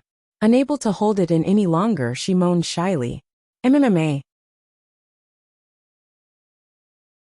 Chapter 2051. Yun Jian, who had been forced to scream by Siyi, couldn't hold it in anymore. Of course, this was the result of Siyi's hard work. At that time, it had been more than 20 days since Li Nong had promised to take Gu Nianji to the Divine Continent. After Li Nong had taken Gu Nianji to a small restaurant to eat, he hadn't done anything else. He hadn't taken Gu Nianji to the Divine Continent. Of course, it wasn't that he had broken his promise, but that Li Nong had just arrived on Earth and didn't plan to go back yet. But at that moment, Gu Nianji angrily knocked on Li Nong's door. Li Nong, who was dressed in formal clothes, opened the door. After seeing Gu Nianji standing behind the door without anyone noticing, Li Nong's eyes lit up slightly. Hey kid, where are you playing with your sister? It's been almost a month. Why haven't you taken me to the Divine Continent? Let me tell you, if you don't take me to the Divine Continent, I'll follow you all the time in the future and won't leave. I'll guard you until you take me to the Divine Continent. Otherwise, don't even think about walking out of this door. Gu Nianji straightened her body and spread her legs and hands like a spider. She had an expression that said, if you don't promise me, I won't leave. Are you sure you'll follow me wherever I go? Li Nong raised his eyebrows slightly when he heard Gu Nianji's words. He suddenly looked down and met Gu Nianji's eyes. A sly and deep smile appeared on his handsome face. When Gu Nianji saw this sly and deep smile, she took a deep breath. Then she looked at Li Nong again. Why did she feel that something was wrong? However, Gu Nianji didn't think too much about it. She nodded at Li Nong, then laughed and stretched out her hand. Yes, I'll follow you wherever you go. I'll annoy you to death. You pervert. You're still going back on your word. Then let's go. Li Nong didn't wait for Gu Nianji to finish speaking. He grabbed Gu Nianji's wrist and closed the door of his hotel room. He dragged Gu Nianji out of the hotel. Hey, what are you doing? Why are you taking me out? Gu Nianji tried to break free from Li Nong's grip, but Li Nong took her and ran. Gu Nianji wasn't like this before. At that time, Gu Nianji kept calling herself sister because she wanted to pretend to be a big brother in front of Li Nong. Let me tell you, it doesn't matter where you take me. I won't listen to you. In order to show her determination, Gu Nianji patted her chest and said to Li Nong, let's eat. Li Nong's lips curved into a smile when he heard Gu Nianji's solemn vow. Aren't you going? He added. Gu Nianji gulped when she heard the word eat. She was about to say no, but she changed her mind. Even after eating, I won't forgive you. You have to take me to the Divine Continent. Okay, Li Nong replied quickly this time. After he finished speaking, he pulled Gu Nianji towards the restaurant. Gu Nianji, who was so focused on eating, didn't realize that someone was holding her hand and didn't let go the whole way. At the same time, after they were done, Siyi carried Yun Jian, who was limp and weak, into the bathroom to wash her. At first, Siyi really did wash Yun Jian carefully for her. I'll get up first. Take your time. Yun Jian wanted to get up first, after soaking in the bathtub for so long. Who knew that just as Yun Jian stood up, Ce, who scanned the beautiful scenery around them, knew to pin Yun Jian down in the bathtub. Xiao Jian, you're so beautiful. Ce scanned Yun Jian without any obstacles. What the gaze meant was obvious. Yun Jian could tell at a glance after being with Ce for so long. The 666 days of the divine spring surfaced in Yun Jian's mind. Don't do it here. Yun Jian blushed shyly, revealing her girlish face that she only showed in front of him. Xiao Jian, I can't wait any longer. Ce's lips curved before he pushed her legs apart and went on a rampage in the water. A. Chapter 2052. Like a small boat gently brushing against the surface of the water, the two of them hugged each other endlessly. The night was still long. The room was filled with romance. Ce would visit Yun Jian several times a month. Although Ce didn't visit her often during the first 2 months when she returned to Earth, Ce had become a habit. She would visit Yun Jian 3 times a month and stay for 2 days each time. Of course, Ce would usually visit Yun Jian during the weekend. After 2 days, Yun Jian would go back to her dormitory. Zhu Huili was already used to Yun Jian moving out for 2 days whenever Ce came. Of course, as long as Yun Jian went back to her dormitory, Zhu Huili would go with Yun Jian as usual. That afternoon, it was almost time for class. Yun Jian and Zhu Huili went to the classroom first. Seeing Yun Jian and Zhu Huili leave the dormitory, her roommate Shi Xiujuan went up to Miaoli and asked, Miaoli, did you ask Yun Jian to go with you on purpose during the last gathering? Miaoli's eyes flickered when she heard Shi Xiujuan mention this. Although Miaoli and Shi Xiujuan were good friends, Miaoli didn't want Shi Xiujuan to know about this. Miaoli had secretly handed over the information to Song Yu behind everyone's back. What? When did I do that? Miaoli pretended not to know. Tisk, stop pretending. You didn't even tell me, your good friend. What do you mean? I just found 10,000 yuan in your bag. That's 10,000 yuan. If Song Yu didn't ask you to give it to him, could it be your own money? I know how much money your family has, Shi Xiujuan said with some dissatisfaction. Xiujuan, I didn't hide it from you on purpose. Song Yu forbade me from telling anyone else. Otherwise, he wouldn't have given me so much. Miaoli realized that her lie was exposed. She rolled her eyes and quickly thought of an excuse to cover up her lie. Well, I'm your friend. I'm happy for you. Shi Xiujuan was fooled. Miaoli and Shi Xiujuan didn't know that Yun Jian was standing outside the dormitory. The soundproofing effect of the dormitory was quite good. The people inside the door usually couldn't hear the conversations of the people outside. And the people outside usually couldn't hear the conversations of the people inside the dormitory. But at that time, Yun Jian heard the conversation between Miaoli and Shi Xiujuan clearly. Yun Jian's deep eyes flickered slightly. A trace of coldness flashed across the corner of her mouth and disappeared without a trace in an instant. Seeing that Zhu Huili didn't notice her and stopped walking, Yun Jian followed in 2 or 3 steps, as if she didn't notice anything. After the scheduled classes in the afternoon, the students all left the classroom. The head teacher, who hadn't appeared for a month, finally showed up. At this time, most of the students in the classroom had just left. A few were still in the classroom. Miss Yu, the head teacher who hadn't appeared for a long time, first waved at Yun Jian, and then walked over with a smile. You're Yun Jian, right? Miss Yu was a female teacher in her 40s. She was about 1.55 meters tall. She wasn't tall, but she was quite well proportioned. It was obvious that she was married and had a child. Yun Jian nodded and said calmly, yes. Seeing this, Miss Yu walked up to Yun Jian with a smile. In front of some of the students in the classroom, she directly praised Yun Jian. You got first place in the freshman examination this time. Especially your English essay. Even our English professor was full of praise after reading it. Miss Yu praised her first. It should be known that ordinary students would have laughed happily after hearing the teacher's praise. They would be as happy as kindergartners who had received lollipops. However, Yun Jian in front of her seemed to have expected this result. She replied calmly, yes. Miss Yu was stunned. She didn't expect Yun Jian to have such an attitude.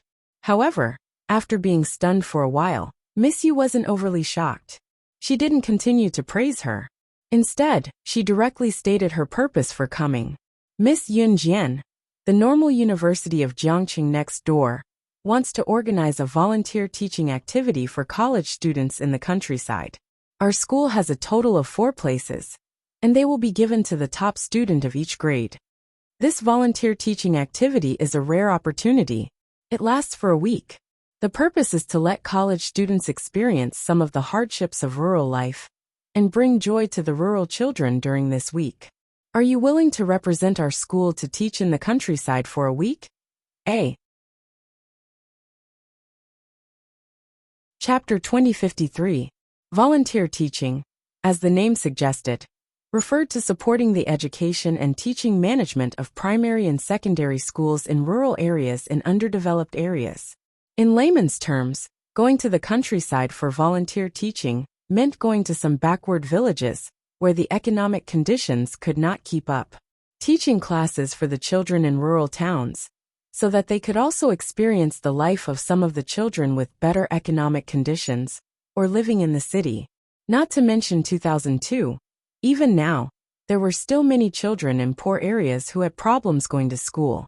They longed to go to school, but they did not have the money. Most of the children who were born in well-off families with better economic conditions hated learning. They wished that they could skip the 9 years of compulsory education in primary and secondary schools, so that they could enter society directly. It was a sharp contrast to the students in poor areas, who had to climb several mountains to get to school from home. Every day, they had to walk for nearly 2 hours on the mountain road to get to school. The volunteer teaching that Miss Yu mentioned was a group of university students who went to rural areas in poor mountainous areas to help the children grow and learn. Of course, university students who went to rural areas usually did not stay for long. Seeing that Yun Jian did not respond after hearing what she said, Miss Yu tempted Yun Jian again in order to make her agree to participate. Although the environment in rural areas will be tough, it will only be for a week. You can just take it as a trip to another place. Moreover, if you do a good job, the school will reward you. What reward? Before Miss Yu could finish speaking, Yun Jian interrupted her. Indeed, Miss Yu really hoped that Yun Jian could go with her. This was because Yun Jian's participation represented her, Miss Yu's glory. After all, the University of Electronic Science and Technology of China was not the organizer. Therefore, only 4 people from each school would go. In each year, the 4 most outstanding students from the freshmen, sophomores, juniors and seniors would be qualified to go. The reward was actually just a cover. Teachers usually thought that since they had made such a request, the students would definitely not dare to go against the teacher directly. Therefore, they would have to be obedient. Miss Yu did not expect that Yun Jian would really ask about the reward. You'll know when the reward is out. I've already registered your name. Pack up tonight and go to the gate of Jiangqing Normal University at 1 o'clock tomorrow afternoon. Someone will pick you up. Miss Yu directly said this. This was Miss Yu's true motive. Most of the teachers in the school thought that they were teachers and that they could make decisions for any student. What if you don't agree? Okay, the graduation certificate will be delayed or withheld. The students were forced to agree. If I want to apply for leave in the future, I don't need any reason. If you agree, I'll apply for it. Otherwise, you'll be the one applying for it. If you want to apply for it, you can go by yourself. Just as Miss Yu was about to leave after announcing this, Yun Jian's voice came from behind Miss Yu. Upon hearing this, Miss Yu was stunned. An ordinary female student actually dared to go against the decision of a teacher? This is not a third-rate university. Usually, students who wanted a graduation certificate would leave a good impression on their teachers. Miss Yu was stunned by Yun Jian's words. Then, she decisively took out her graduation certificate and said, I asked you to teach in the countryside because of your academic qualifications. If you don't even agree to do this little thing that the school asked you to do, then the school has the right to withhold the graduation certificate that you could have received directly after your senior year. A few naughty students in the previous cohort I taught had their graduation certificates confiscated. In the end, their parents used their connections and went to the school every day to beg for it. In the end, the school reluctantly gave it to the parents because they were pitiful and sincere. You're a girl. It's not easy for your parents. If you want to be thick-skinned and want your parents to go to the principal's office to beg for your graduation certificate, then it's up to you. Even a fool could tell that these 2 or 3 sentences that the teacher often said were threats. The meaning of these words was that without their graduation certificate, Yun Jian would not be able to survive for the rest of her life. She had thought that Yun Jian would be so frightened that she would apologize to her immediately after hearing these few sentences. However, what Miss Yu saw was Yun Jian's cold smile. She crossed her arms and waited for her to finish speaking before speaking to her in a flat and indifferent tone. Don't you know what kind of connections I used to get into the University of Electronic Science and Technology of China? Why would I care about a mere graduation certificate from your school? As long as you agree to the reward, I'll participate. I'm giving you face. Don't refuse a toast only to be forced to drink a forfeit. Otherwise, in Country Z, I can make sure that no school dares to accept a teacher like you. If you don't believe me, you can give it a try. A. Chapter 2054. Yun Jian was extremely disgusted with Miss Yu's threatening tone despite her appearance as a teacher. Therefore, she directly said such words to Miss Yu in front of Zhu Huili and the other students who had not yet left after class. Hearing Yun Jian's words, Zhu Huili was stunned. The other students who had not yet left were also shocked. When they reacted, the naughty boys who had not yet left gathered together and whispered to each other, "Oh my God, Yun Jian from our class is fighting with the homeroom teacher. Too fierce. Even we don't dare to fight with the homeroom teacher easily. The homeroom teacher threatened her, but she actually threatened the homeroom teacher in return. TSK, this chick is beautiful with big breasts and a perky butt. I didn't expect her to be so arrogant. The president of a martial arts club is really different." The conversation of this group of boys was almost as soft as the buzzing of mosquitoes. Miss Yu did not hear it. Yun Jian's ears were good and she heard it clearly, but she ignored it. Miss Yu, who was standing opposite Yun Jian, was stunned by Yun Jian's words. Then Miss Yu suddenly remembered that during the last teachers' meeting, the principal asked her to stay alone after the other teachers left, and told her to take care of a classmate named Yun Jian in their class in the future. Miss Yu had already forgotten about it, but when she heard Yun Jian's words, her ears rang, and she immediately recalled it. Could it be that Yun Jian had a terrifying background? Thinking of this, Miss Yu felt a lingering fear. If that was really the case, then she could not afford to offend her. Okay. Yun Jian, I promise you, I'm not that hard to talk to. If you had told me clearly earlier, I would have agreed directly. Then in the future, if you want to take leave from school, you don't need any reason. I will agree. But you have to tell me before you take leave. I have to know that you are safe. After all, the students were in school. If something happened to them, the teachers would also be responsible. If they couldn't find the culprit, the parents would make a fuss at the school. Yun Jian was not an unreasonable person. Naturally, she nodded. Sure. Then go to the gate of Jiangqing Normal University tomorrow morning at 1 o'clock in the afternoon. Remember to bring your luggage. A teacher will stand there with the registration form to count the number of people. Just go and register. After that, follow the group. Seeing that Yun Jian agreed, Miss Yu told Yun Jian the plan. What he got in return was Yun Jian's emotionless reply. Yes. The next day, 1 p.m., she appeared at the entrance of River City Normal University, not a minute too early nor too late. In the distance, there were more than 20 university students standing next to a teacher who was registering the number of students. From the looks of it, these 20-odd college students were obviously students from Jiangqing Normal University. This event was organized by Jiangqing Normal University. Therefore, the students from other universities only had 1 or 2 students. Some had at most 4 students, while the others only had 1 or 2 students. Yun Jian stepped forward. School name. The teacher who was registering the number of students glanced at Yun Jian and asked, Yun Jian from Jiangqing University of Electronic Science and Technology of China, she replied indifferently. The teacher who was registering the number of students immediately recorded the data. Oh my! It's actually the legendary person from Jiangqing University of Electronic Science and Technology of China. The one who took over the martial arts club as soon as she entered university. She even won the adoration of Mr. Song from Dongfang University. That's Yun Jian. Perhaps because Yun Jian's reputation was too well known, the girls from Jiangqing Normal University immediately recognized Yun Jian. Speaking of which, I heard that Mr. Song from Dongfang University next door didn't come to school a few days ago. It seems that something happened at home? The voices of the girls rose and fell one after another. No one had the intention to pay attention to Yun Jian.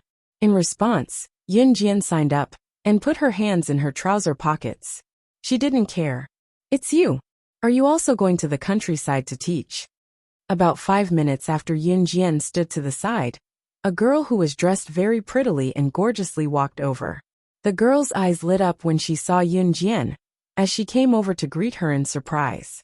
It was Liang Xiumin, the daughter of Gu Yunjian's childhood friend Old Liang, who had brought his wife and daughter to go on a trip with Gu Junjian last time by the beach. The pampered young mistress. After the trip, Yun Jian and Liang Xiumin had taken the bus from Longmin City to Jiangqing. Liang Xiumin had even invited Yun Jian to her school to play with a blushing face before she ran off after that. Yun Jian still remembered her. She was a girl who did not share the same heart and looked unfriendly on the outside, but had a pure heart. All in all, Yun Jian had a good impression of Liang Xiumin. Now that Liang Xiumin greeted her, Yun Jian could not help responding, A. Chapter 2055. That's great. My dad signed me up secretly, saying that he wanted to use this opportunity to let me experience what a poor life is like. I don't want that. Besides, I don't have any friends. Now that you're here, that's great. Liang Xiumin skipped 2 steps toward Yun Jian and hooked her arm around Yun Jian's like a naughty girl. Yun Jian did not avoid her, clearly not repulsed by Liang Xiumin. Liang Xiumin's father, Old Liang, had long realized that his daughter had been spoiled by him. She threw tantrums every day even though she was not a bad person. As a matter of fact, the school was organizing a volunteer education program in the countryside. Old Liang used his connections to get Liang Xiumin into the program. This time, he was determined to let his spoiled daughter experience what it was like to live in a poor mountainous area. When she returned in the future, he hoped that his daughter would be able to rein in her temper during this volunteer education program. Let's go sit over there. My legs are aching. After waiting for about 15 minutes, Liang Xiumin bent over and massaged her legs. She did not even have the strength to straighten her back. She looked up at Yun Jian and spoke. Yun Jian replied softly. Liang Xiumin then walked excitedly to the flower bed made of ceramic tiles and sat down on the tiles that were barely enough for one person to sit on. Yun Jian, on the other hand, stood aside without saying a word. After everyone had arrived, they each carried their travel backpacks filled with clothes and daily necessities and boarded the bus. The bus bumped along the way as it headed toward the destination. It took them 5 hours to arrive at the border of H province from Zhe province. Many people on the bus were already impatient. Why aren't we here yet? It's been 5 hours. Someone's grumbling came and went. Some people on the bus were already taking a nap. Yun Jian and Liang Xiumin sat in the same row. Liang Xiumin had already fallen asleep from fatigue. Yun Jian was resting with her eyes closed as well. At the back seat of the bus, a guy was telling a bunch of girls a story excitedly. He was even showing off in all sorts of ways. The girls were very interested as they cheered excitedly. Have you heard of the director of New Cruise? Heh, that's amazing. It's only been 3 years since she started New Cruise, and now it's already on the international stage. This boy's name was Shen Qingjiang. He didn't look very good, but he was tall and lean. He usually liked to sit among a group of girls and brag. Needless to say, there really were such people in this world. They weren't good-looking, but they were popular with girls just because of their mouths. This was probably referring to Shen Qingjiang. Wow, that's amazing. Immediately, a girl seemed to be shocked and responded with a sentence. Of course. My dad has connections in New Cruise. If you want, I'll sneak you over to New Cruise to have some fun. It's not the first time I've been there. Seeing that the girls were interested, Shen Qingjiang became more and more excited. Seeing that he was surrounded by familiar faces, Shen Qingjiang could not help but tell them about what he did in New Cruise the last time he was there. Let me tell you a secret. I stole a treasure from New Cruise the last time. Those staff members were so stupid that they didn't notice. Haha. Shen Qingjiang told them about how he stole a treasure from New Cruise, as if it was a glorious deed of chivalry. Once he said that, another group of ignorant girls exclaimed, New Cruise is an international company. Brother Jiang, you're amazing. You didn't even get caught stealing from New Cruise. You can go and be a master thief. You're so cool. That's right. That's amazing. I think even the international master thieves aren't as good as you. While the girls were chatting, Yun Jian, who had her eyes closed, suddenly opened them. No one noticed that her sharp eyes reflected a thick murderous intent at the same time.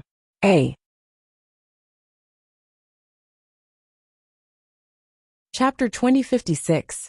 The guy named Shen Qingjiang was still bragging when he suddenly saw the prettiest girl in the car, whom he had been paying attention to earlier, walk up to him from the front seat. Shen Qingjiang whistled and looked at Yun Jian, who was walking up to him. Thinking that Yun Jian was captivated by what he said just now as well, he flipped his hair and stopped the topic, telling Yun Jian, What's wrong with you? Pretty lady, are you interested in New Cruise too? What did you steal from New Cruise? Yun Jian asked with a cold expression. 2 days ago, Zhang Jifan had sent her a message. Something had been stolen from New Cruise. The item was worth hundreds of thousands, which was not worth much to New Cruise.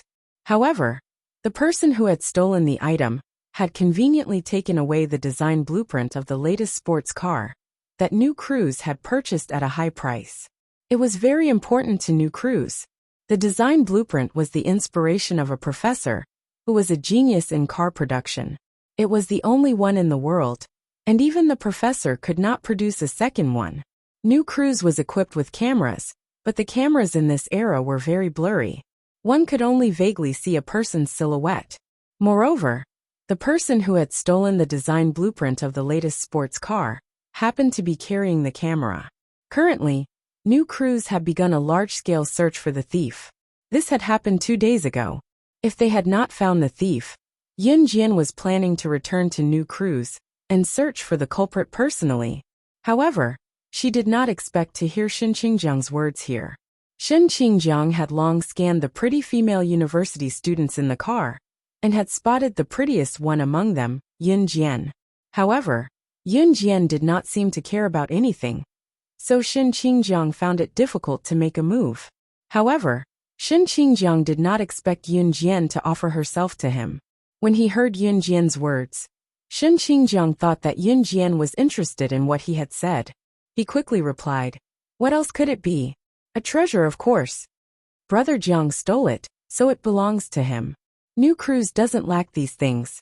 You're not even Brother Jiang's girlfriend, so why are you being so nosy? A fat girl stood in front of Yun Jian. At the same time, she shook her body twice with a rude and unreasonable look on her face. You're a student from another school, right? They are so nosy that their elbows are about to reach out to our Jiangqing Normal University. Stand further away, stand further away. What an eyesore. Together with the chubby girl, there was an elegant and beautiful young lady with a slender figure. She was dressed in luxurious clothes and stood in front of Yun Jian, shooting a disdainful glance at Yun Jian. Whether it was Shen Qingjiang, the fat girl, or the good-looking girl who spoke later, they were all students of Jiangqing Normal University. The chubby girl was called Kai Xinyuan, and the good-looking girl was called Wu Zhizhi. Kai Xinyuan and Wu Zhizhi were mesmerized by Shen Qingjiang. They did not know what was right and wrong, so they started yelling at Yun Jian. The other girls around Shen Qingjiang commented on Yun Jian as well, calling her shameless for coming up to them out of the blue. Indeed, if what Shen Qingjiang did had nothing to do with Yun Jian, then Yun Jian would be shameless for coming over out of nowhere. However, Shen Qingjiang admitted that he had stolen something from New Cruz. Moreover, Yun Jian had seen the surveillance video. The thief who had stolen the design blueprint had the exact same build as Shen Qingjiang. Yun Jian would remember anyone who caught her eye, no matter how tall or strong they were. This was the result of her years of experience and ability in assassination. Yun Jian ignored Kai Xinyuan and Wu Zhizhi. She looked at Shen Qingjiang coldly and said bluntly, "Among the things you stole, there were a few blueprints for the interior and exterior of sports cars. How did you know?" Shen Qingjiang exclaimed in shock when he heard Yun Jian's words. "Pretty girl, don't tell me you have superpowers? You're amazing," Shen Qingjiang exclaimed as he looked at Yun Jian. It sounded like he was exclaiming, but in reality, Shen Qingjiang wanted to get closer to Yun Jian. As he spoke, Shen Qingjiang pushed away a girl who was secretly touching his thigh beside him. He patted the spot and said to Yun Jian, "Pretty girl, you're a pretty girl. Beauty, it seems like you're a kindred spirit. Why don't we sit down and talk? What do you think? I'll bring you to New Cruz next time, how about that? I've been researching how to be a master thief recently. I realized that I'm really suitable to be one. Want to join me?" Shen Qingjiang's words immediately made Wu Zhizhi unhappy.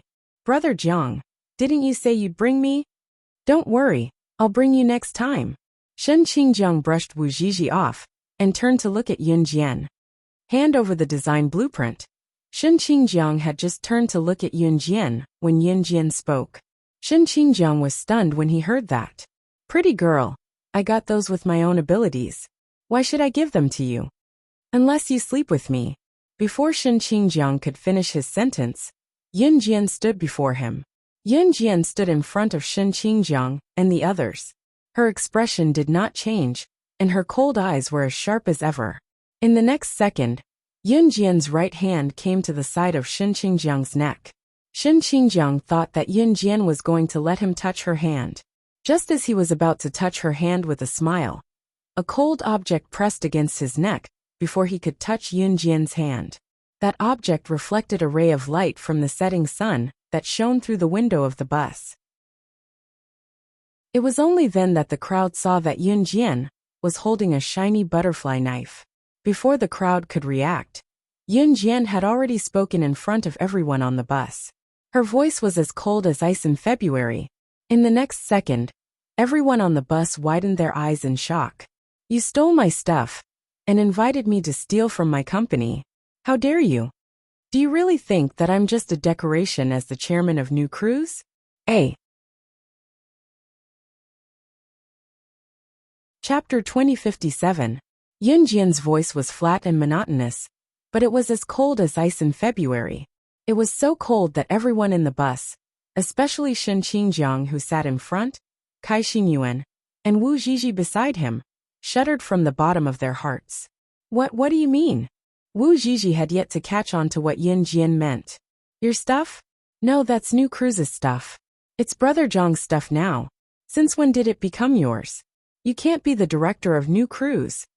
Kai Xinyuan was so fat that the lumps of fat on her body started jiggling after she spoke. She shook her fat body and scolded Yun Jian with a manly rough voice. Everyone in the bus did not think that Yun Jian was New Cruz's director. After all, her age was obvious. New Cruz was an international brand. If Yun Jian was New Cruz's director, she would have started New Cruz at the age of 15, right? What kind of joke was that? "I'll give it to you. Put the knife down and I'll give it to you." Shen Qingjiang was still afraid of death. His pupils shrunk slightly as he stuttered. "Give it to me first." Yun Jian's words left no room for argument. Shen Qingjiang, who initially wanted to trick Yun Jian, was afraid that the knife would be blind. Moreover, it was just a piece of scrap paper. He had brought it along because he liked the supercar's blueprint. It was useless to him. Clearly, Shen Qingjiang did not know that the piece of scrap paper he thought was worthless would fetch a sky-high price in the international market.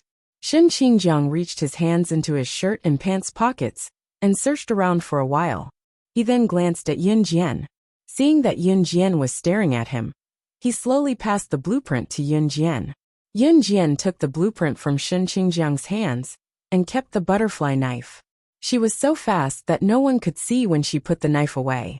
By then, the bus had driven into the bumpy, uncemented, and muddy land ahead. As soon as the big bus drove into the bumpy, muddy ground, the whole bus started to sway left and right, causing the whole bus to jolt. Some of the students sitting on the bus didn't react to the sudden jolt, and their bodies involuntarily fell forward. Shen Qingjiang was sitting in the middle of the last row of the bus. There was no seat in front of him. The person standing straight in front of Shen Qingjiang was Yun Jian. As the bus jolted, Shen Qingjiang was jolted along with it. He rolled his eyes and wanted to take advantage of the bumpy road to pretend that he fell forward and accidentally fell on Yun Jian. In the bumpy ride of the bus, Yun Jian retreated to her original seat in the front row in a few flashes without a care in the world. Shen Qingjiang missed the bus and fell face first onto the dirty floor of the bus. Shen Qingjiang was in so much pain that he could not stand up for a long time. Initially, he wanted to pounce on Yun Jian and rub her voluptuous breasts. But he did not expect Yun Jian to react so quickly. In the end, Kai Xingyuan, Wu Zhizhi, and the other girls helped Shen Qingjiang up. Sit tight and don't run around. The next 3 hours will be bumpy road. The driver shouted as he drove. This time, the university students organized a support program in the countryside. The teacher followed along and was now sitting at the front of the bus with his eyes closed. After the bus drove into the bumpy mountain road, many students who were sleeping woke up with a start. What's wrong? Why is the bus shaking? Liang Xiumin, who had been sleeping and did not know what had happened, woke up with a start. By the time everyone came to their senses, the car was already shaking left and right. The bus swayed and swayed for about 3 hours on the deserted road. They arrived at the destination of the program, Wuzhen in City W of H Province. Chapter 2058. Wuzhen was located in the middle of a rugged ravine. It was a very remote and barren place. It was different from Xinjiang town where Yun Jian was reborn. The wealth gap between Wuzhen and Xinjiang town was huge. Compared to Xinjiang town, Wuzhen could not even be considered a town. Wuzhen was surrounded by mountains, and the roads were rugged.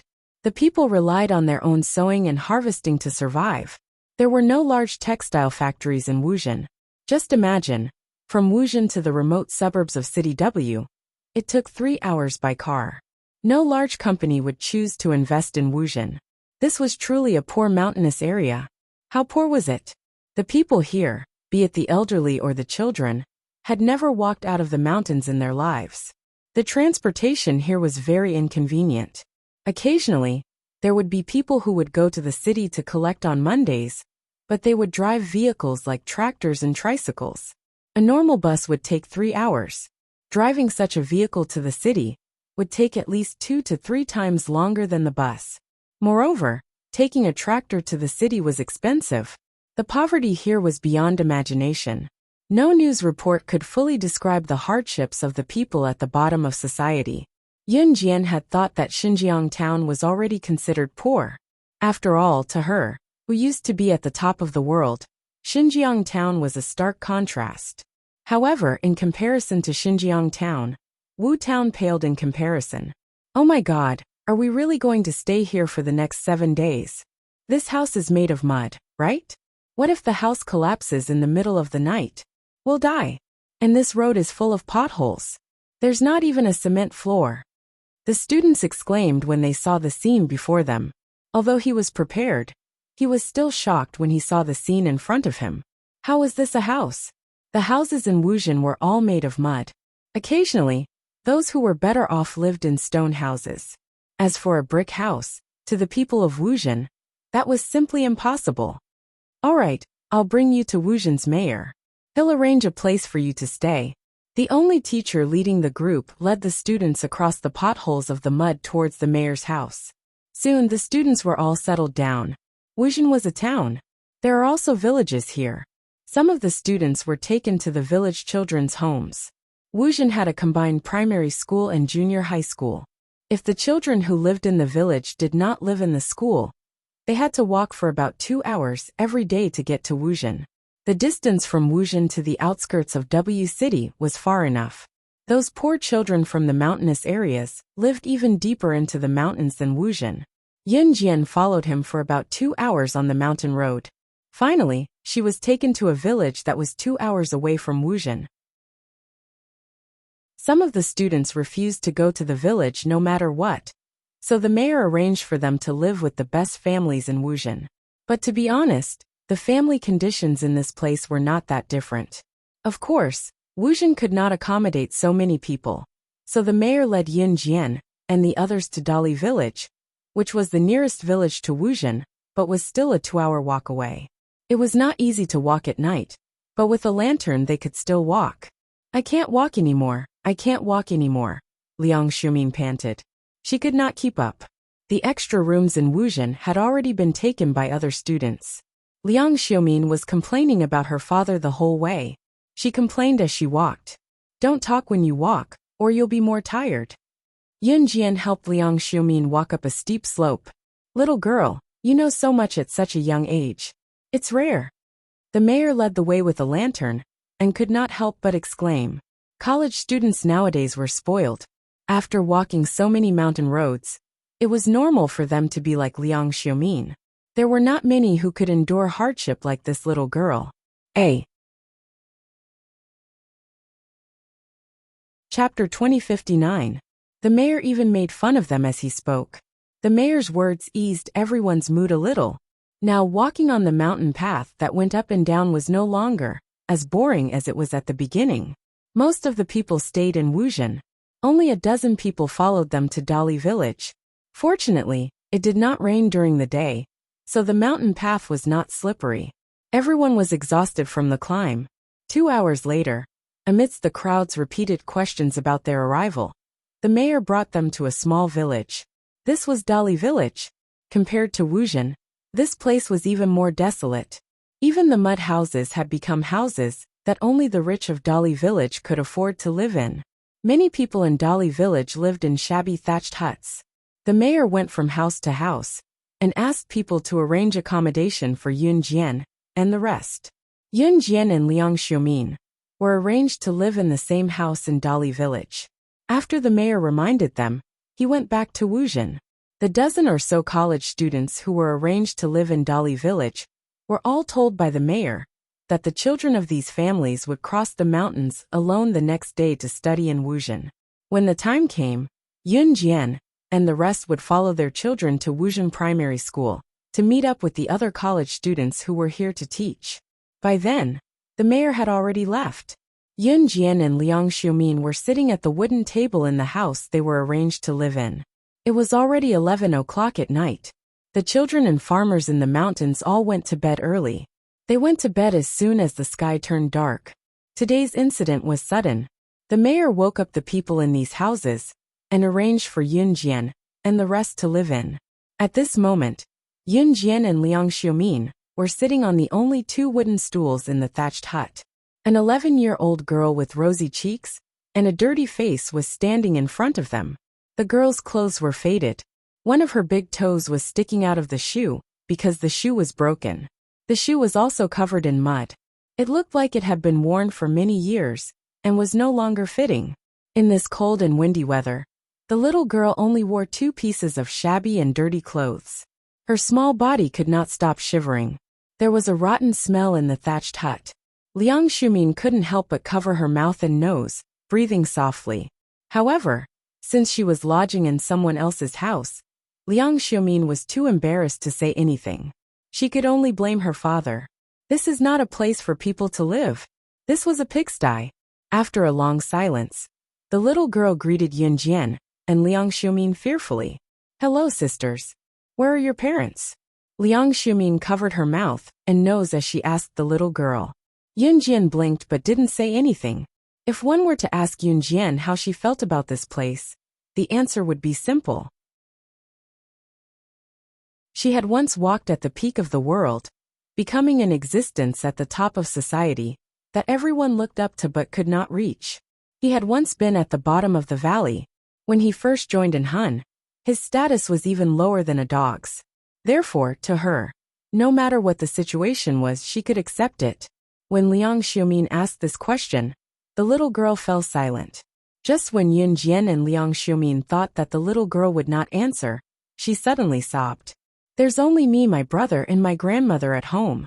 My father is dead, and my mother doesn't want us anymore. As she spoke, the little girl shrank back in fear. Yun Jian and Liang Xiumin later found out that the little girl's father had accidentally been crushed to death when he moved rocks in town to earn money. Her mother had run away with someone long ago and left the mountains. There was only a bedridden grandmother to take care of. Not only did the little girl have to bring her brother to school in town, but she also had to work in the fields whenever she was free. Otherwise, the family of 3 would starve to death. After the little girl finished speaking, Yun Jian and Liang Xiumin fell silent for 2 seconds. But Ying, don't be afraid. Grandma said before that my mother will definitely come back. The little girl's name was Lu Ying. It was a very beautiful name. It was said that before her mother ran away with someone else, her father, and they had asked a cultured person in Wuzhen to help them give her the name. Lu Ying's eyes were clear and pure, something that other children didn't have. This touched Liang Xiumin's heart. Yun Jian also blinked. Then where did your mother go? Liang Xiumin couldn't believe that Lu Ying's mother didn't want her anymore. She asked again. When Lu Ying heard this, she fell silent for a few seconds. Then she shook her head. I don't know. But my father said that my mother will definitely come back. My mother won't abandon us.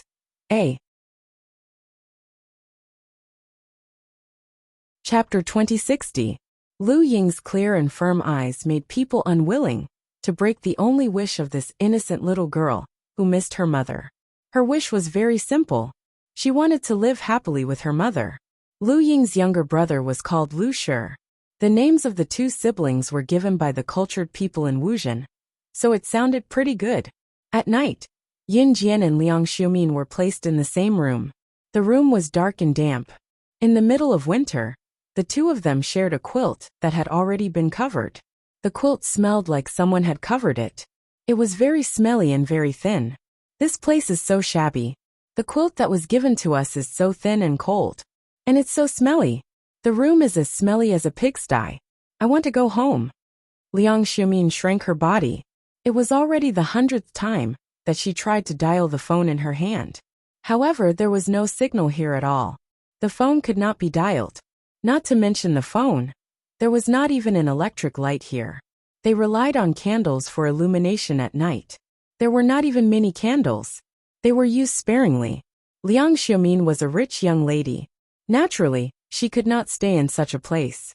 Yun Jian could understand. After the quilt was covered, Yun Jian turned sideways and said to Liang Xiumin, sleep.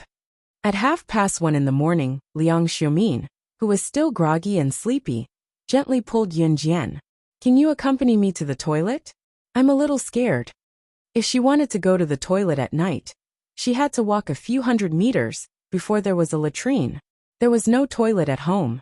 Yun Jian was used to wearing clothes at night. She turned over and stood up. Although Liang Xiumin did not understand why Yun Jian did not change into pajamas to sleep, she did not ask. After returning from the toilet, she happened to pass by the room of the little girl, Lu Ying, and her brother Lu Shi. Sister, I'm so cold. Brother, be good. You won't be cold when you sleep. Go to sleep. If the quilt was on the body, no matter how cold it was, it would not be so cold that he could not sleep. Yun Jian and Liang Xiumin could see through the thin gap of the window made of wood and paper that could not block the cold wind from blowing into the room. Lu Ying and Lu Shi did not cover themselves with anything. They only wore 2 more layers of clothes. They huddled together and shivered. The 2 extra layers of clothing were so thin that they were no different from not wearing anything at all. They were as thin as a piece of paper. Even an idiot could tell that the 2 young children had given up the only blanket that Liang Xiumin had complained about being thin, smelly, and dirty just now to Yun Jian and Liang Xiumin. Both Yun Jian and Liang Xiumin felt like they were deeply touched by something when they witnessed the scene. Even Yun Jian's face could not help but change. Liang Xiumin turned to glance at Yun Jian before she dashed into their room. Carrying the blanket to Lu Ying and Lu Shi's room, she tossed the blanket on their bed, right in front of the couple. Liang Xiumin didn't know how to speak. By the time she reacted, Lu Ying and Lu Shi were already staring at her in a daze. Liang Xiumin made up her mind. She closed her eyes and said stubbornly, "I was woken up by the smell of this blanket." Humph. With that, Liang Xiumin ran back to her and Yun Jian's room. An 11-year-old girl and a 9-year-old boy stared blankly at Liang Xiumin, who despised their quilt, running back to her room. They did not know what to do. Yun Jian, who was hiding in the dark, saw this and narrowed her eyes. Liang Xiumin was clearly freezing to death, but she still wanted to return the quilt to Lu Ying and Lu Shi. Her words were so harsh. However, it really did seem like her temperament as a young lady. Liang Xiumin was cold and did not sleep that night. The next morning, after Lu Ying made breakfast and fed it to her bedridden grandmother, everyone sat at the table and had breakfast. Breakfast was porridge. There were no side dishes. Rather than porridge, it was more like a pot of water with a small handful of rice in it. It was a fragrant tea made from rice. Eating this would not fill one's stomach, but at least one would not starve to death. Before going to Wuzhen, Lu Ying drew a line on the wall next to her house. Half of the wall was already covered with countless Zheng characters. After Lu Ying finished this line, she pulled her brother and led Yun Jian and Liang Xiumin to the mountain path in town. When they were about to reach school, Lu Ying's footsteps became lighter.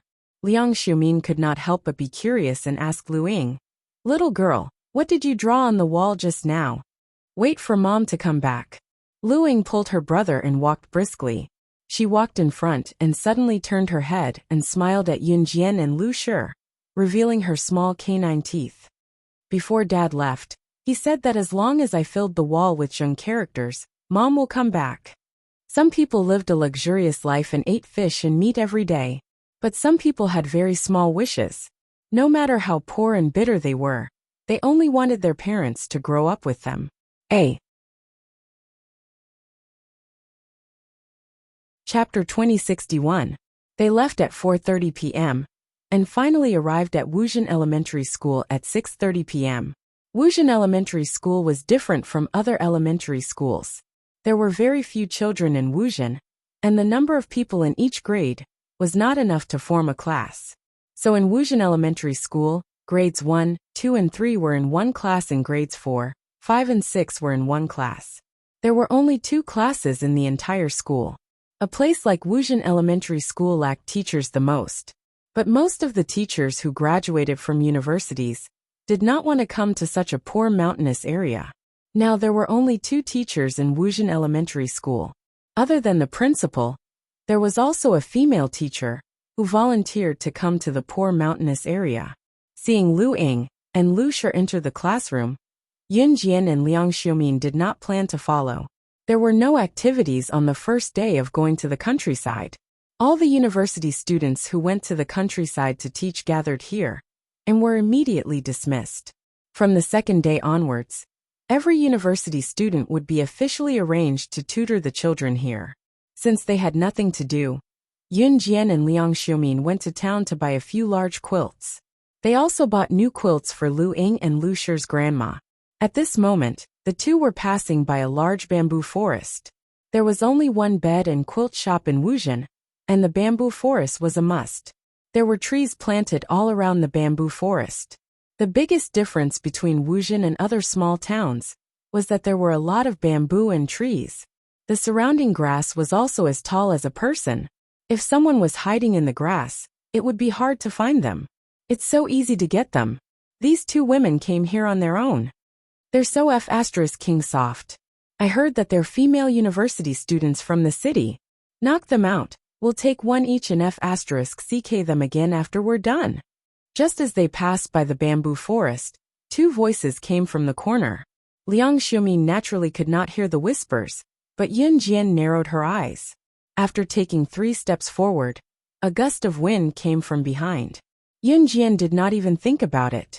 She grabbed Liang Xiumin and threw the quilt to the side. She turned sideways and flipped over a dozen meters with Liang Xiumin in just 3 seconds. When the 2 ruffians from Wuzhen saw this, they were shocked. This girl is so fast and fierce. These 2 old ruffians were old bachelors. Both of them had achieved nothing in their lives, and could not afford to marry a woman. They had only slept with the lonely widows in town a few times. When the two old bachelors saw Yun Jian and Liang Xiumin's soft and tender skin, their nether regions began to itch, and they began to have naughty thoughts. Unexpectedly, Yun Jian found out. TSK female university student. You're so *king soft and tender. Let me tell you, people rarely pass by this place. Today it's useless even if you scream until your throat breaks. One of the old ruffians looked at Yun Jian with a lecherous gaze. Who says there's no one? I won't let you bully them. Just as Yun Jian narrowed her eyes, a righteous male voice sounded. Next, she saw a masculine and righteous man. The boy was about 20 years old.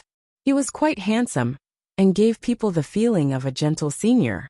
Senior Mu Qiao. Liang Xiumin was stunned when she saw the boy. Senior Mu Yong was a student of Liang Xiumin's school. He had only greeted Liang Xiumin twice, but they were not familiar with each other. TSK boy, you're courting death. However, the two old ruffians did not wait for Liang Xiumin and Mu Yong to speak. They rushed over and gave the defenseless Mu Yong a few punches before tying him up. What should we do? Liang Xiumin saw that Mu Yong was tied up. She was so frightened that she grabbed Yun Jian's hand and pulled Yun Jian back to the bamboo forest. Yes, what should we do? Hee, you two should just follow us. Our big brother has been lonely for so many years. It's not easy to catch you. Let us have some fun. Hee. One of the old ruffians walked over with a smirk. Seeing this, Liang Xiumin was even more frightened.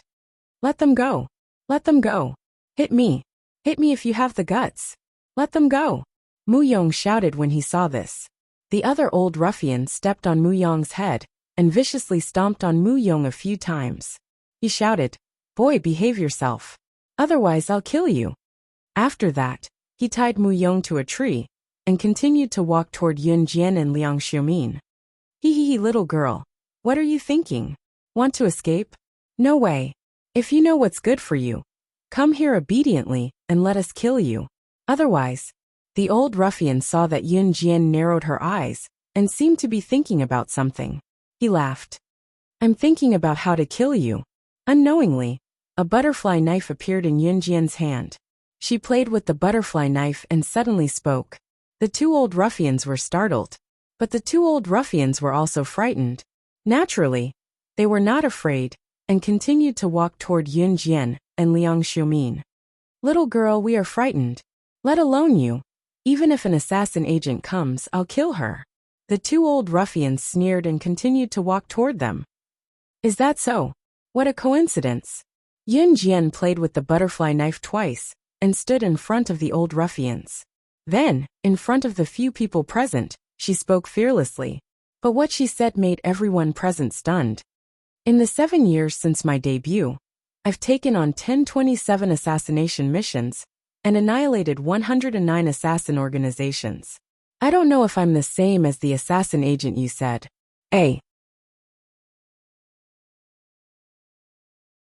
Chapter 2062. Yun Jian was 18 years old this year. She started killing people when she was 12 years old, which meant that she started accepting missions. She was 16 years old before her rebirth and 15 years old after her rebirth. After 3 years, her current body was 18 years old, but if she started her career, she would be 19 years old now. So it was not wrong that she started her career 7 years ago. And these 1027 assassination missions were from 109 assassin organizations. The assassination missions were calculated according to the missions accepted on the International Assassin website. In other words, after the Holy Spring and her rebirth, Yun Jian almost never accepted assassination missions. This was her previous record.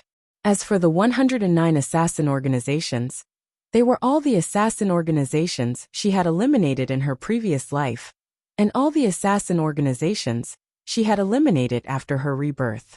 Not to mention the fact that ordinary people would find this data unbelievable. Even in the assassin and agent circle, it was a level that no one could surpass. Even though Yun Jian had not returned to the assassin and agent circle for 3 years, a true legend was not just a legend for a short period of time, becoming a legend at the fastest speed and falling at a shocking speed, was not something a strong person should do. Even though she had been missing for 2 years, once she returned, she was still a legend that no one could surpass. She was still the king of secret agents. Yun Jian had done this. At this time, after hearing Yun Jian's professional words, the 2 old ruffians' hearts skipped a beat. Even Liang Xiumin's expression changed slightly in shock. The agent Yun Jian was talking about should be the special forces, right? Mu Yao, who was tied up by the 2 old ruffians, also widened her eyes in shock. She had to admit that Yun Jian's words were too unbelievable. She was an assassin or an agent. Was this for real?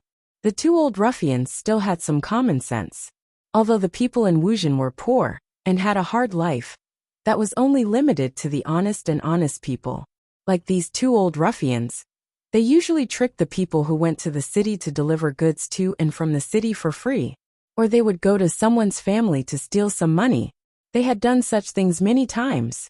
They had been to the city a few times, and had seen more than those who had never left Wuzhen in their lives. After hearing Yun Jian's words, the shorter old ruffian glanced at Yun Jian.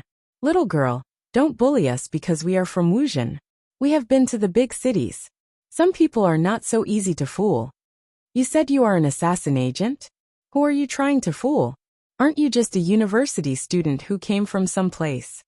Do you think we are fooling you? You think you can pretend to be an assassin with a knife? I grew up scared." As he spoke, the short ruffian wanted to go over and snatch the butterfly knife from Yun Jian. The taller old ruffian also went over to help him. Liang Xiumin was in Wuzhen, but she was in Wuzhen. Yun Jian was still here, and so was Senior Mu Qiong, who had saved them just now even though she failed to do so. The 2 ruffians went to Yun Jian right under Liang Xiumin and Mu Yu's eyes. However, before anyone could react, Yun Jian, who was standing not far away, gave a cold red arc. In the next breath, everyone could only feel their clothes being blown by a sudden strong wind, and their skin that was stuck to their clothes felt cold. In a speed that no one could see clearly, Yun Jian suddenly stretched out her hands and held a butterfly knife in each hand. She quickly walked to the front of the 2 old ruffians and held the butterfly knife with both hands. She slid the blade of the butterfly knife from the 2 old ruffians' navels to their hearts. At the same time, she was facing the 2 old ruffians. As she moved her hands, she lightly kicked the ground with her legs and did a somersault. She did not touch the 2 old ruffians at all and flipped over their heads. Hiss! When everyone reacted, the 2 ruffians' clothes were torn by Yun Jian. By the time everyone realized what had happened, the clothes of the 2 old ruffians had already been torn apart, and the place where the last cut had been made was precisely where their hearts were. If the blade had slid a little deeper, then when the 2 old ruffians realized this, their faces turned pale. At this time, Yun Jian, who was already standing behind the 2 old ruffians, spoke in an extremely calm voice. That voice was like the scythe of the Grim Reaper chopping down on people's heads, with a frightening magic. Want to go to hell and try it?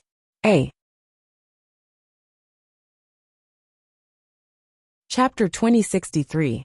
I'll send you to hell for free. Just when the 2 old ruffians witnessed Yun Jian's perfect knife skills, Yun Jian's voice came from behind them. That chilly tone that did not contain the slightest hint of a joke was like the Grim Reaper from hell with a scythe in his hand. It was as if that soul-shaking sound had come from the hall of hell. The 2 old ruffians widened their eyes, and their frightened bodies trembled. You, who are you? Even the female university student who fell behind is not as good as you. Are you a university student or not? That short old ruffian slowly turned around. He didn't have time to cover his exposed skin, but exposed his hairy chest in front of everyone and said in a daze. Female university students were usually delicate girls who studied in school. Usually, after running 800 meters, they would be so tired that their chest heaved up and down, and they would gasp for breath. These 2 old ruffians, however, were genuine farmers. They did rough work every day, and had done rough work all their lives. Not to mention other things, they were full of strength.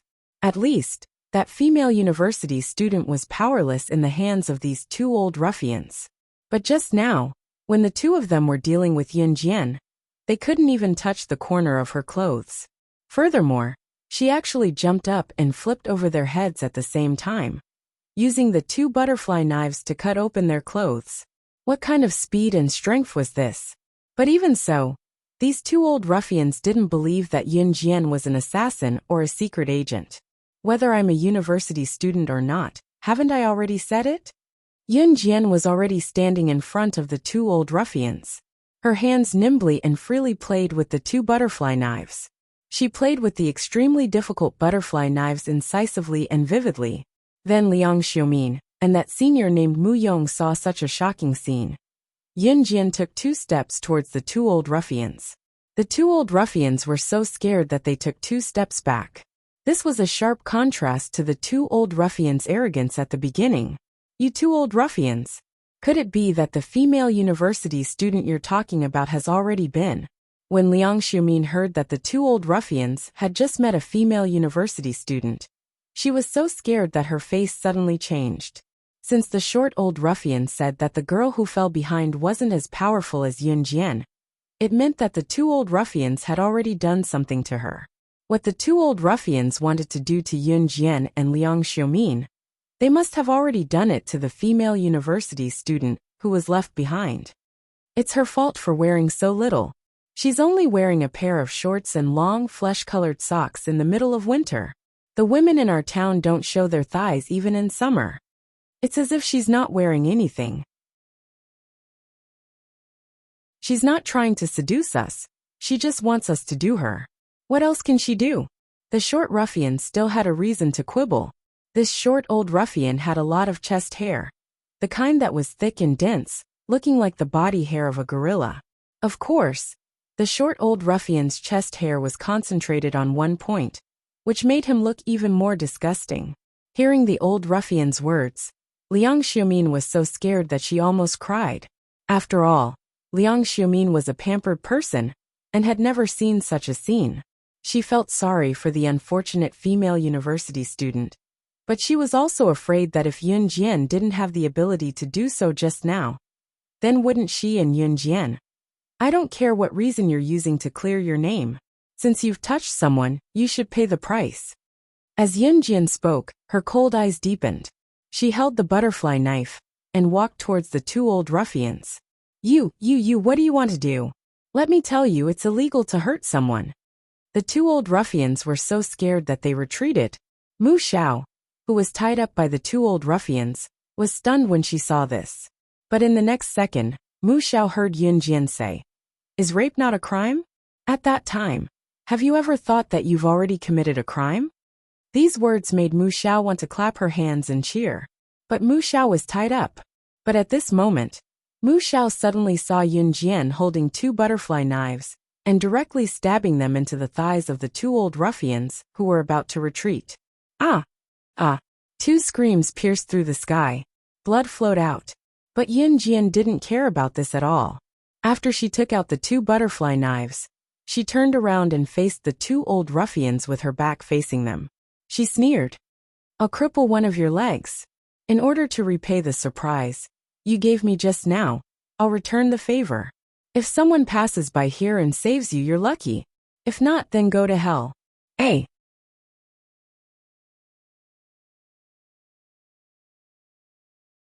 Chapter 2064. These words were as plain as a wisp of smoke, and then there was no more sound. But these extremely plain words carried a sense of fear that made people have no choice but to take them seriously. Yun Jian had just stabbed the knife into the thighs of the 2 old ruffians, and then pulled out the butterfly knife directly. This back and forth action left no way for the 2 old ruffians. If the knife was directly stabbed into their thighs and not pulled out, there would still be a chance for them to survive. After all, the blood in their thighs would not flow out so quickly. But once the knife was pulled out, the blood in their thighs could not be stopped. If no one passed by here to save the 2 old ruffians in a certain time, even if they were not sent to heaven by this knife, they would die in the situation where their blood ran out. At first, the 2 old ruffians had said that few people would pass by here. This was also the reason why the 2 old ruffians chose this place to attack Yun Jian and Liang Xiumin. But it was a pity that the two old ruffians must have never thought that their previous plan to attack Yun Jian and Liang Xiumin would backstab them. As for why Yun Jian did not directly kill the two old ruffians, it was because she wanted them to watch her die. There was no death more terrifying than watching one's own life slipping away bit by bit. And Yun Jian hated people like these two old ruffians who attacked girls when they saw that they had no strength to truss a chicken. This kind of people were the worst. You want to kill us? Ah. If you want to kill us, quickly save us, quickly save us, quickly save us. The pain from the knife in their thighs made the two old ruffians roll on the ground in pain. Not to mention standing up and walking. Even their vision gradually began to blur. Their tone of speaking was even more vague. And even they did not know what they were saying. Let's go. In exchange, Yun Jian's cold and indifferent words were what they got. Yun Jian's words were directed at Liang Xiumin. Liang Xiumin was a spoiled young lady, and she had never seen such a scene. She screamed in fear from the moment Yun Jian stabbed the butterfly knife into the thighs of the two old ruffians. Not to mention at this moment, when she saw the two old ruffians' thighs bleeding nonstop. To be honest, Liang Xiumin's soul was almost shaken out of her body. Still not leaving? Seeing that Liang Xiumin did not react for a long time, Yun Jian narrowed her eyes. Go, go, go. Go. Liang Xiumin did not dare to look at the two old ruffians who were screaming and ran to Mu Yao. After she untied the rope for Mu Yao, she wanted to leave with Yun Jian. Ah, I will not let you off. Even as a ghost, I will kill you. Seeing that Yin of Yun Jian, of Yin of Yin of Liang, of Yin of Yin of Yin of Yin of Yin, of Yin of Yin of Yin of Yin of Yin of Yin of people of Yin Jian of Yin of Yin of Yin of Yin, Yin Jian, let's go. I'm scared, Liang. She of Yin Jian of Yin of Yin Jian of Yin of Yin Yin. Are you going to save them? Then let me help you. After all, if these two people really die here, sooner or later, something big will happen. Mu Yao thought that Yin Jian of Yin Jian had stopped to find someone to save the two old ruffians. After all, if they killed people, they would be discovered sooner or later. With the current situation of these two old ruffians, if they really left without asking, the probability of them dying was very high. Mu Yao turned around, wanting to help send the two old ruffians to the small clinic in Wuzhen. Just as Mu Yu turned around, she saw Yun Jian turn her head and shift her stunning side profile to the two old ruffians in front of everyone. She sneered and spoke frankly to the two ruffians, saying something that shocked and horrified everyone present. What do you think? Many people have said the same thing to me, but they are all dead now. You two don't matter. A. Chapter 2065. Based on Yun Jian's words, everyone present, including Mu Xiao and Liang Xiumin, could not help but panic. An emotion called shock swept over them. How many people had Yun Jian killed? Or to put it in another way, what kind of place did she grow up in? Why did she have such shocking strength and skills? Mu Xiao had clearly seen that Yun Jian did not even blink when she stabbed the two butterfly knives into the thighs of the two ruffians. There was only coldness and indifference in her eyes. It was as if she had just stabbed an ant with the butterfly knives. After Yun Jian finished speaking, she did not wait for the two ruffians behind her to hug their thighs and roll on the ground while saying something. She waved at Liang Xiumin and Mu Xiao and quickly left. Before Liang Xiumin left, she ran over to pick up the newly bought blankets. She did not dare to turn her head to look at the knife wounds on the two ruffians' thighs. She only lowered her head and hurried to catch up with Yun Jian. On the way back, Liang Xiumin remained silent. Liang Xiumin was a missy after all. When had she ever seen such a scene? Even the scene of a butcher slaughtering a pig would probably make Liang Xiumin pale with fright. Yun Jian had just stabbed a living person's thigh. Yun Jian, is it really okay for us to just leave like this? Liang Xiumin turned her head to look around in fear. She hugged the blankets and followed beside Yun Jian. Yun Jian nodded. She did not say anything else. A strange light flashed across Mu Xiao's eyes. It was only then that Mu Yu pointed at Yun Jian and said, "Those two are too shameless. If it weren't for her, we would have really died today. Don't care if they live or die. They deserve it. Moreover, a female classmate who came with us was tragically killed by them. That girl's pure and innocent chastity was sullied by those two things. Such people should die. Mu Zhao's words made Liang Xiumin's eyes move slightly.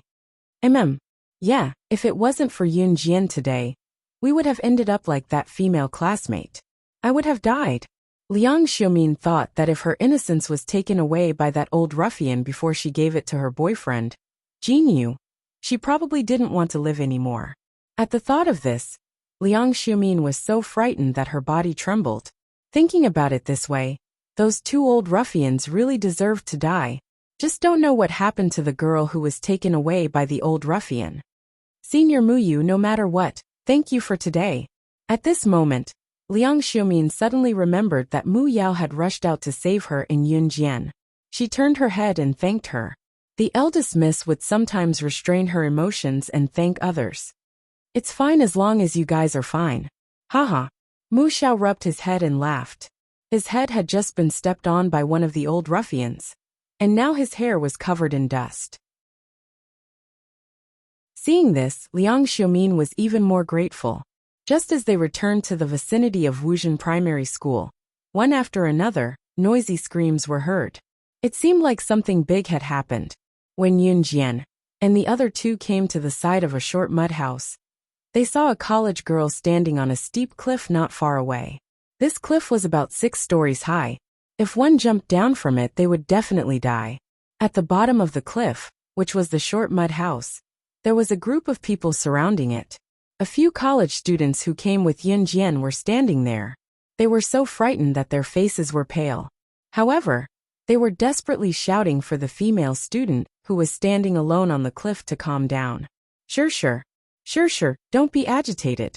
What exactly happened? Don't jump. This was the cry of the female student who wanted to jump down from a high place to commit suicide. Io, what exactly is going on? How would I know? I just came over and saw this little girl wanting to commit suicide. How old is she? She's so noisy. She came to our Wuzhen to commit suicide. If something really happened, what should we do? This girl from the city is really difficult to deal with.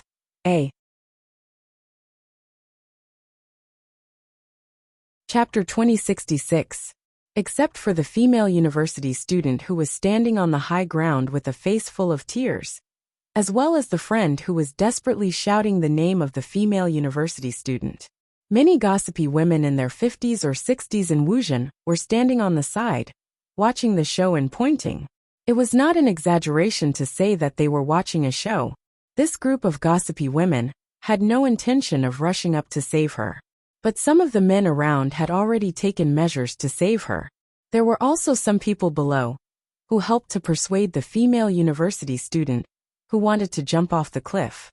It's dirty. I don't want to live anymore, it's dirty. The female university student standing on the cliff kept shaking her head and muttering these words. The bystanders couldn't understand what the female university student was saying and thought that she was crazy. She actually wanted to jump off the cliff. Yun Jian, who happened to be passing by, narrowed her eyes. If she guessed correctly, this female university student was the one who was defiled by the two old ruffians. Some people valued their chastity. If they lost their chastity, they would rather die. But some people thought that life was more important, and chastity was nothing. Everyone had their own aspirations. Just like how radishes and vegetables each had their own preferences. Everyone's mentality was different. But since she was standing on the cliff, this female university student must be someone who valued her chastity very much. She did not jump, of course, because she was afraid and did not want to die. Could she be? Liang Xiumin suddenly saw the female university student standing on the cliff. Thinking back to the two old ruffians she met just now, she fiercely trembled. This female university student must be the one who was defiled by the two old ruffians. Otherwise, why would a perfectly good girl want to commit suicide? And it was so good that she chose to commit suicide at this time. Seeing this scene, Liang Xiumin suddenly felt that Yun Jian's way of dealing with the two old ruffians was not too ruthless. She was hurt to the point of wanting to commit suicide. Those two old ruffians deserved to die. What should we do, Yun Jian? Liang Xiumin was a little scared and did not dare to look at the cliff. She was afraid that the female university student would really jump off like this. Let's go. Yin Jian's indifferent voice sounded, and then she had already walked away. Ah, Liang Xiumin was stunned. Isn't it too immoral to turn a blind eye? Shall we go over and help? Obviously, Mu Xiao was not very satisfied with Yin Jian's current performance. Unexpectedly, just as Mu Ming finished speaking, Yin Jian's voice rang out. If she wants to die, no one can save her for the rest of her life. Even if he was saved this time, what about the next time? What about the next time? Yin Jian's words stunned Mu Xiao. After recovering from the shock, Mu Xiao lowered her eyes and did not speak again. After that, Mu Xiao and Liang Xiumin followed Yin Jian back to Wuzhen Primary School. The moment they were about to enter the school, Yin Jian suddenly spoke, leaving behind a sentence that made Mu Yu and Liang Xiumin feel relieved for some reason. She doesn't know how to jump. Wuzhen Primary School. The students were still in school. In the dilapidated field, a large group of girls sat together to listen to Shen Qingjiang's bragging. Ever since he successfully stole something from New Cruz, Shen Qingjiang felt more and more that he was suited to be a master thief. At this moment, Shen Qingjiang was showing off his ability to steal in front of the girls. Obviously, the girl who jumped off the cliff was not with Shen Qingjiang's group. Come. Have you hidden the coins properly? It's time for me to show off my amazing stealing skills. Shen Qingjiang rubbed his hands. A smug expression appeared on his not-so-handsome face. The girls could not wait any longer, and all of them responded. Good. Next, put your hands on top of mine. I'll steal the coins from you in the shortest time possible. As Shen Qingjiang spoke, the girls placed their hands on Shen Qingjiang's hands without any warning, as though they had heard a cult. Meanwhile, Yin Jian and the other two had just walked past Shen Qingjiang's group. On the other side, Shen Qingjiang took the opportunity to secretly touch the hands of this group of silly girls a few times.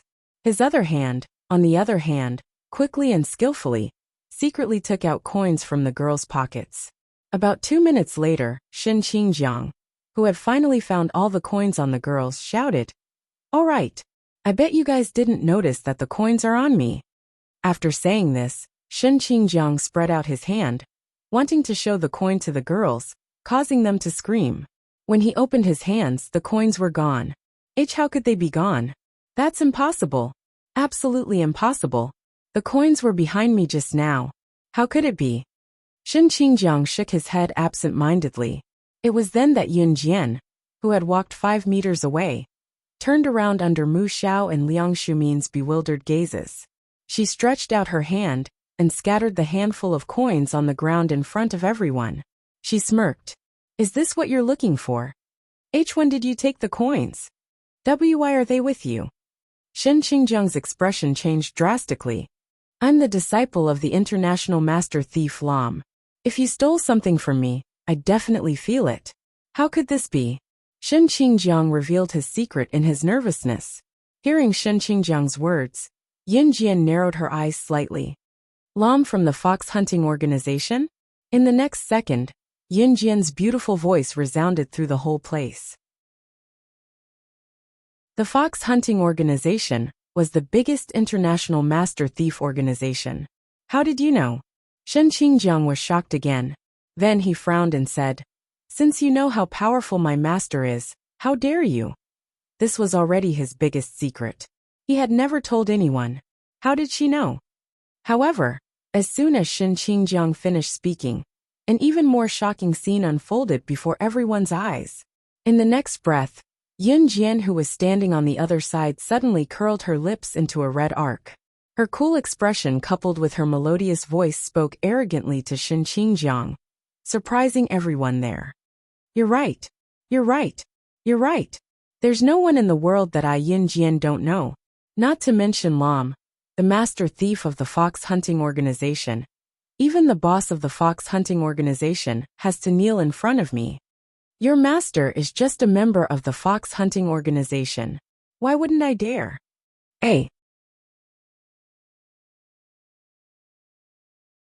Chapter 2067. Since Shen Qingjiang claimed to be Lam's subordinate, he must have heard of the fox hunting organization from Lam. Although the fox hunting organization was an organization, it was different from the Hun organization and the kosher mercenaries. The fox hunting organization only accepted things that their employers wanted to steal or treasures that they wanted to find. Other than that, they never accepted missions like killing people. Obviously, at this moment, other than Shen Qingjiang, who was half in the circle, the girls around Shen Qingjiang, Senior Mu Yong, and Liang Xiumin didn't understand the meaning of Yun Jian's words. But the people around them weren't stupid. Although they couldn't understand the meaning of Yun Jian's words, they could still roughly understand what Yun Jian meant. What she meant was, not to mention Shen Qingjiang's master. Even the boss of Shen Qingjiang's master's organization had to kneel down when he saw Yun Jian. Was she even an international person? If that was the case, then who was she? She actually had such an ability. Compared to the others, Shen Qingjiang's face had gone from being rosy at the beginning to pale and lifeless at this moment. He always thought that his master Lam was his biggest trump card. It was also because of this that Shen Qingjiang didn't brag about his master, even though he had bragged to the outside world. This was because Shen Qingjiang felt that the trump card and the killer move had to be taken out at the last moment. Only then would it be enough to make people go crazy. But Shen Qingjiang never thought that his trump card, his biggest trump card, would be hit by Yun Jian's words. Even his biggest trump card, Lam's boss, was defeated by Yun Jian? Plus, when he came here, Yun Jian's behavior on the bus. At this moment, Shen Qingjiang didn't dare to treat Yun Jian as an ordinary female university student anymore. How do you know everything? You know that my master Lam is from the fox hunting organization. Could it be that you also know the fox hunting organization's master? But even so, Shen Qingjiang didn't dare to think highly of Yun Jian. He looked at Yun Jian and said in a daze, could it be that Yun Jian was also a disciple of a godly thief in the fox hunting organization? So she was able to steal the coins that he stole from the girls without him noticing at all? Shen Qingjiang found it inconceivable. It was only by chance that he managed to become the disciple of God Thief Ram. He had originally thought that this was his own capital. But Shen Qingjiang never thought that. There was actually a girl who had also worshipped the thief god as her master. Moreover, the other party's standard was even higher than his. Although Shen Qingjiang was very unhappy, after knowing the so-called truth, he tried to please Yun Jian. It was my fault before. I had eyes but failed to recognize Mount Tai. May I ask, according to seniority, are you my junior sister or senior sister? Also junior sister, who is your master? Do you know my master? Not to mention other things, Shen Qingjiang thought that Yun Jian was also a disciple of a master thief in the fox hunting organization.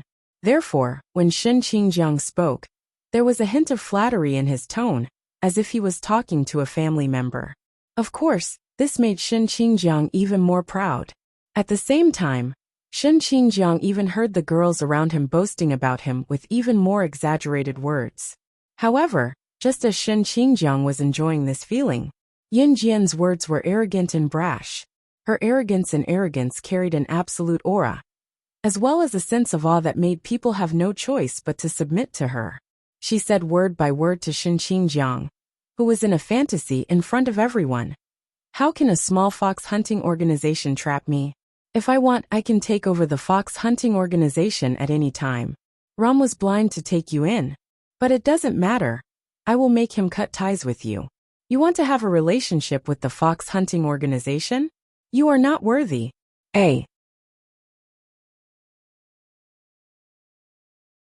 Chapter 2068. After all, the fox hunting organization was the largest organization of thieves in the world.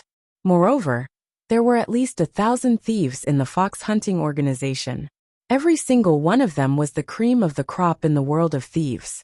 Yun Jian could recite the information of anyone who had some international reputation.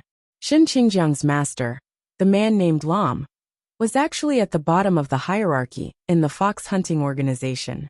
Otherwise, the real top figures in the fox hunting organization would never have taken someone like Shen Qingjiang as their disciple.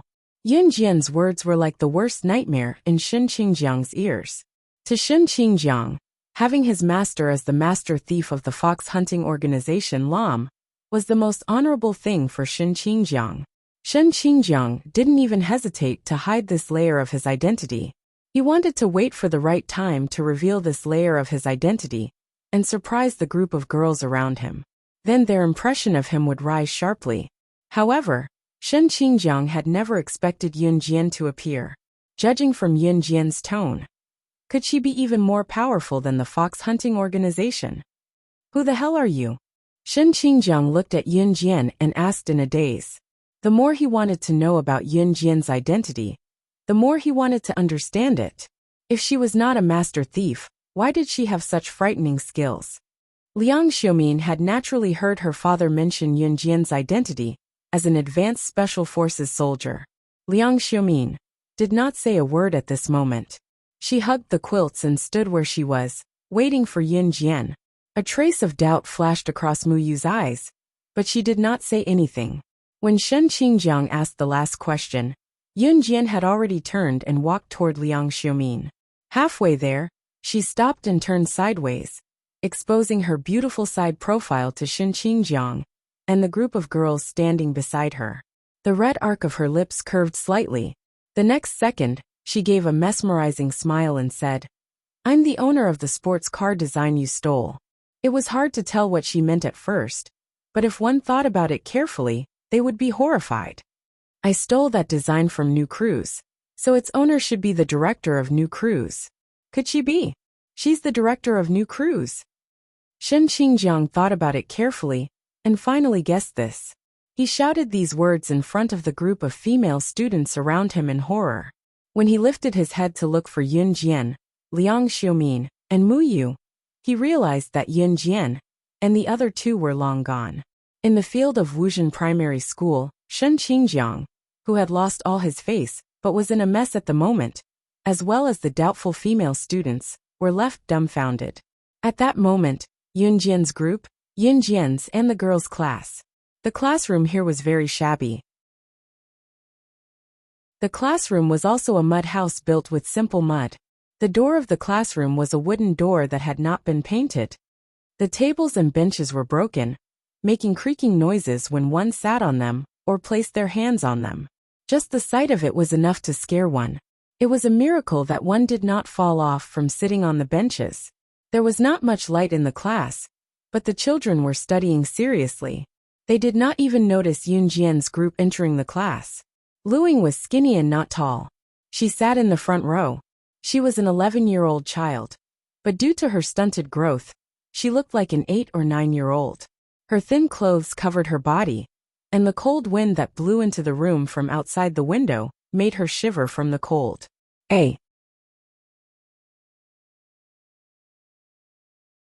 Chapter 2069. Of course, Luing was not the only child who was shivering from the cold. A large group of children in the classroom were all wearing thin clothes, huddling in the thin clothes that could not even keep them warm. At that moment, every child maintained the same action, which was to flip through the colorful textbooks under their hands, unwilling to let go. These textbooks were bought from a donation program organized by a few universities in Jiang City and brought to the poor mountainous area of Wuzhen as a gift for these poor children. The children had never seen such colorful textbooks before and were so excited that they did not even want to raise their heads. "It's the big sister and big brother who gave us the colorful textbooks." Yun Jian had just walked into the classroom. Even the teacher standing on the podium did not notice her and Liang Xiumin's arrival. A mischievous little boy suddenly shouted. Then, the children sitting in the classroom saw this and carefully took out their folded paper from their drawers, running towards Yun Jian and the other two. "Thank you, big sister and big brother, for the colorful textbooks. We really like them, but we don't have anything to give them to big sister and big brother, so we folded them ourselves. We hope you like them." A cute little girl stretched out her dirty little hands, holding a folded paper crane with both hands, and handed it to Yun Jian. In her clear eyes, there was an innocence that the children in the city would never have. The little girl's hands were dirty, and there was a stench on her body, as if she had not bathed in a long time. But Yunjian did not say anything and took the paper crane from the little girl, giving the little girl a smile. "Thank you." The paper crane was very light, and the origami was very tattered. It was obvious that the little girl had hidden this origami for a long time, folding and unfolding it again and again. Now the little girl had given her favorite treasure to her. "It's good that big sister likes it." The little girl stuck out her tongue playfully. These children used origami to fold many animals, and gave them to Yunjian, Liang Xiumin, and Muyu. Although the things were small, and did not have much value, they were mixed with the children's thoughts. This was the closest and most authentic gift that the children from the countryside could give, and money could not buy. They might not have the money to return better gifts, but the children's gifts were one of a kind. "Children, there are many big brothers and sisters over there. Give them all the origami you worked so hard to make last class." At this time, the teacher saw Shen Qingjiang and many university students from the city standing on the field through the window. The only female teacher other than the principal gestured to the children. "Presents for big brother and big sister." All the children ran happily to the playground. "Big sister, come with us." The little girl who gave Yunjian the paper crane just now pulled Yunjian's hand and ran towards the sports field. Seeing this, Liang Xiumin and Muyu followed Yunjian. At that time, some children had already found their big brothers and sisters who hadn't received any gifts, and gave them the hand-folded paper that they had painstakingly cut.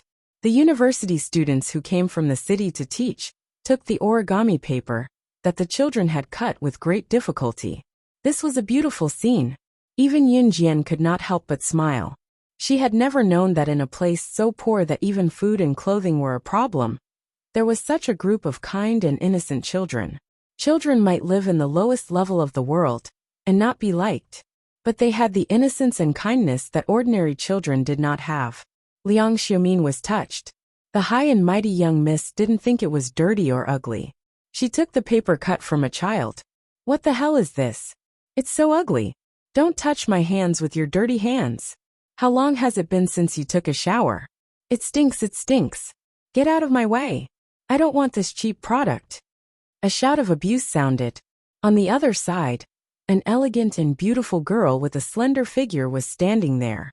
She scolded the child who handed her the origami paper, then avoided the child with clear eyes and a face full of anticipation, as if avoiding the plague. The girl who scolded the child was none other than Wu Zhizhi, who had scolded Yunjian when Yunjian asked Shen Qingjiang for the design on the bus. A.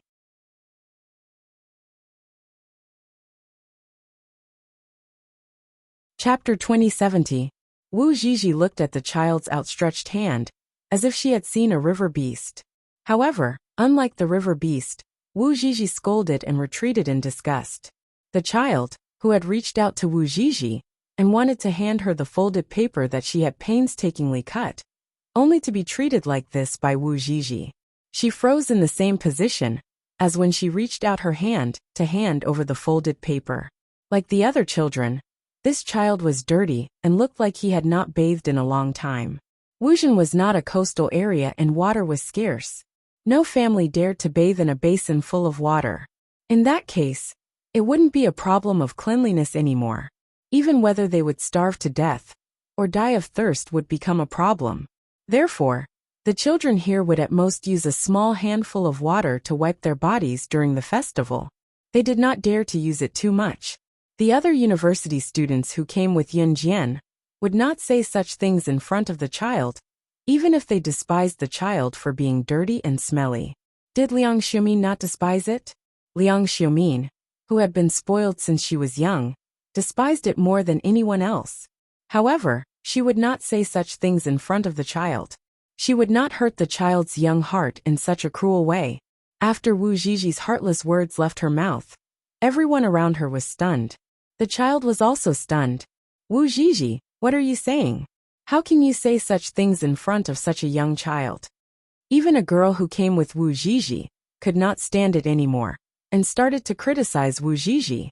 However, before the girl could finish speaking, Wu Zhizhi spoke first. I didn't say anything that I shouldn't say. Am I not telling the truth? Moreover, my father is the richest man in Jiangcheng. If you let me come into contact with these filthy people, what should I do if I get a disease? My father reminded me before we came. A rich young lady like me won't stoop to your level. I have to protect myself. As Wu Zhizhi spoke, she raised her head proudly and talked in a circle in front of Yun Jian. In fact, Wu Zhizhi was already displeased with Yun Jian when they were on the bus. Shen Qingjiang's boasting made Wu Zhizhi deeply believe in the cult.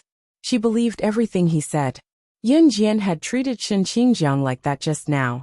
Wu Zhizhi had long wanted to find an opportunity to make it difficult for Yun Jian. Even saying those cruel words to the child just now was just to draw out the following words. When Yun Jian heard that her father was the richest man in Jiang City, she seemed to blink her eyes. Wu Zhizhi thought that Yun Jian was shocked by her family's wealth.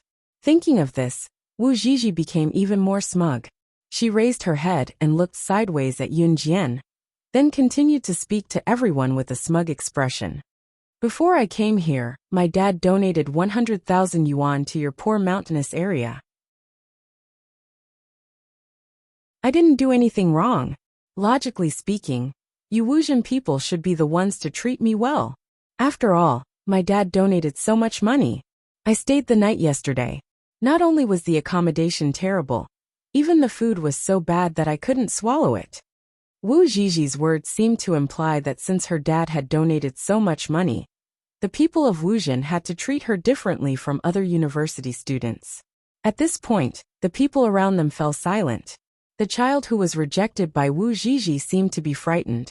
He did not dare to speak for a long time. Then, Wu Zhizhi looked sideways at Yun Jian and said, "You were so smug in front of us just now. If you're so capable, why are you still pretending to be the director of New Cruise? How much did you donate when the school organized the donation back then?" Yun Jian was not in the school when the donation was organized. "I didn't donate." Yun Jian was not afraid and replied directly, "Oh ha ha, you even made me think that you're the director of New Cruise. What a joke. Qingjiang, did you see that? She was just trying to scare us." So King shameless. Wu Zhizhi became even more smug after hearing that. The people around them did not dare to say anything. Even the female teacher from Wuzhen looked embarrassed. However, just as Wu Zhizhi thought that she was invincible, she saw Yun Jian take out her phone from her pocket in front of everyone. Wu Zhizhi was stunned. Yun Jian, who was standing in front of Wu Zhizhi, smiled and said, "Thanks for the reminder. I wasn't in the school when the donation was made." It was clearly a thank you, but Wu Zhizhi shuddered after hearing it. Instantly Yun Jian's smile faded. She dialed a number expressionlessly in front of everyone. Before the call was connected, she continued to speak to Wu Zhizhi. "However, your father is the richest man in Jiangcheng. Donating a mere 100,000 yuan is too petty." Just as she finished speaking, Yun Jian's call was connected. Then in front of Wu Zhizhi, Shen Qingjiang, and everyone else, Yun Jian spoke to the person on the other end of the phone. Her cold but commanding words echoed throughout the hall, indirectly giving Wu Zhizhi a loud slap. "Zhang Jifan, in 3 days, donate 1 billion yuan to Zixing organization in my name as the director of New Cruise, and send it to the poor mountainous areas. A.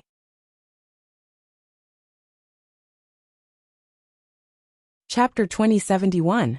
Without waiting for a reply, Yun Jian hung up and put her phone back into her pocket. It was as if nothing had happened. However, everyone's expression changed drastically at Yun Jian's words, especially Wu Zhizhi, who had purposely picked on Yun Jian earlier.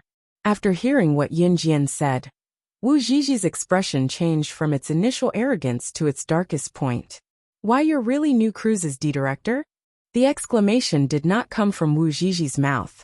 Wu Zhizhi was so shocked that she could not speak. How would she dare to speak? The person who spoke was none other than Shen Qingjiang. Did that mean that Yun Jian had heard him stealing something from New Cruise? Was that why she had attacked him? Shen Qingjiang was both afraid and terrified. He suddenly recalled that if Yun Jian was New Cruise's director, based on the company's current development, it was not unbelievable that his master's fox hunting organization would give her face. However, was Yun Jian really New Cruise's director? Wu Zhizhi couldn't say a word for a long time. Finally, when she saw that everyone was staring at her, she stammered. Look, what are you looking at? She said she's New Cruise's director, so be it. There's no signal here. Maybe she made a fake call just now. After saying that, Wu Zhizhi came to her senses. That was right. There was no signal in Wuzhen. Yunjian's call just now must have been an act. Wu Zhizhi's confidence grew as she thought about that. She lifted her head again to look at Yunjian and swore. I was wondering why you hung up after saying that. It must be because you didn't make the call. If you call without signal, the other party won't even pick up. Ha ha ha. How dare you pretend to be New Cruise's director? What a joke. Wu Zhizhi's voice grew louder and louder. However, the moment Wu Zhizhi finished speaking, the only female teacher in Wuzhen Primary School, other than the principal, pursed her lips and added.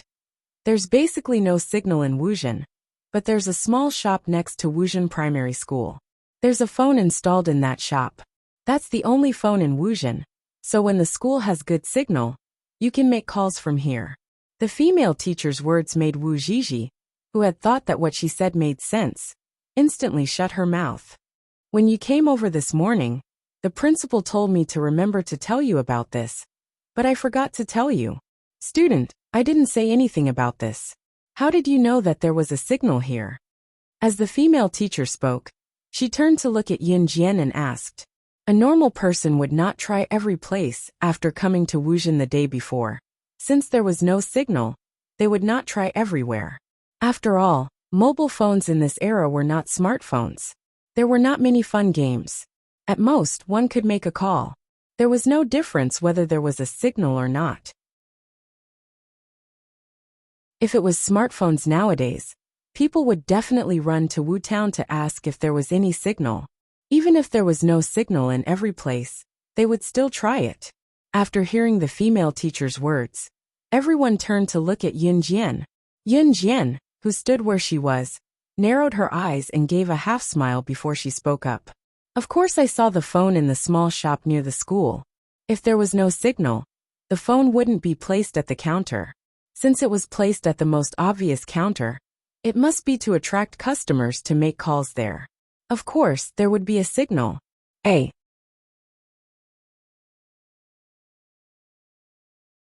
Chapter 2072. Yin Jian's words were very logical. Actually, many people could analyze it, but no one was as observant as Yun Jian. Take Wu Zhizhi for example. She had been acting like a spoiled brat since the beginning. Whenever she caught something that she thought made sense, she would assume that she was right. She had no ability to analyze logically at all. People like her would usually be in the worst situation after the truth was revealed. As expected, after the female teacher and Yin Jian finished speaking, Wu Zhizhi could not say anything else. 3 days. Let's wait and see. I'd like to see if the people from New Cruise will come with 1 billion. She knew it was impossible even if she thought about it. 1 billion. That was not a small number. Even if it was a huge international corporation like New Cruise that stood on the international stage, it was almost impossible for them to fork out 1 billion yuan. 1 billion yuan was on a completely different level compared to the 100,000 yuan that her family could fork out. Could Yun Jian really do that? After Wu Zhizhi said that to Yun Jian, she was too embarrassed to stay there any longer. Therefore, she turned around to call her friend, Kai Xinyuan, who was so fat that her body would jiggle with every few steps she took. She left the place pathetically. After Wu Zhizhi and her friend fled, Shen Qingjiang also left with the group of girls in a panic. It was only when the group was far away that Liang Xiumin looked at Yun Jian and exclaimed excitedly, Yun Jian, you were so cool just now. Haha, didn't you see how green that girl's face was? I've never seen a rich girl who likes to throw a tantrum more than I do. I just can't stand her. That felt good. That felt so good. Liang Xiumin almost clapped and cheered as she spoke. On the other hand, Mu Yu was very rational. He pursed his lips and tilted his head to look at Liang Xiumin. He then turned to Yun Jian and said, You really pissed them off just now. I agree that you should take them down a notch. How dare you say something like that in front of children? But can you really get new crews to donate 1 billion yuan to the children in the poor mountainous areas? Are you really the director of new crews? Clearly, no matter how vivid Yun Jian's story was, no one would believe it without evidence. After all, this was too unreasonable. Hearing this, Liang Xiumin also turned to look at Yun Jian, only to see Yun Jian, who was standing in front of them, squinting slightly and saying, "Take a guess." The people who were born and raised in Wuzhen had never left the mountains. Even the female teacher, who had been teaching in Wuzhen for many years, had been isolated from the world for many years. Therefore, they had no idea what new cruise was. The children didn't know how much 1 billion was either. The children here generally learned slower than the children in the city. Without the guidance of a master teacher, no matter how hard they worked, they couldn't compare to the children in the city. "Big sister, can I take you to herd the lambs after school? Big sister is so pretty. The lambs will definitely like you very much."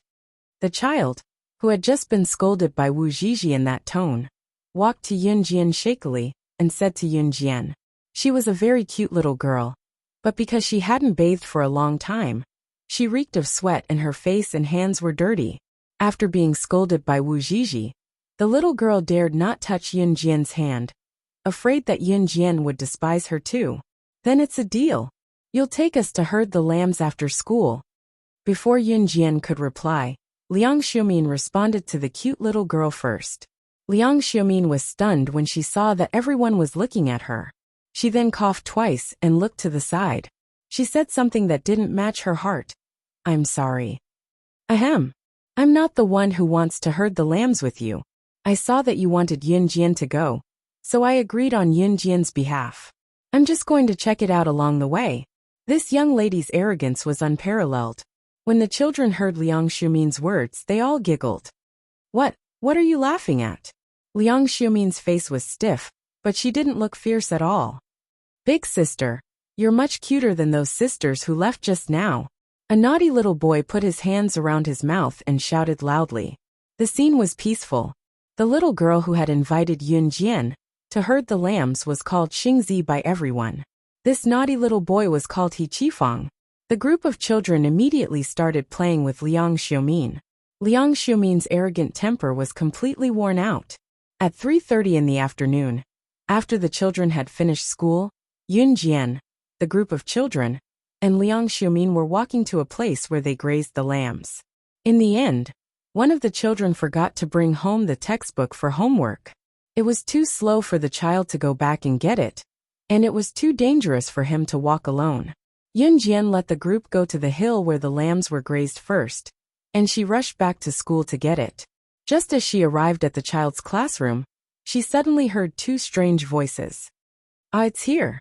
We won't be discovered here, right? Gentler, Qingjiang, it's so comfortable."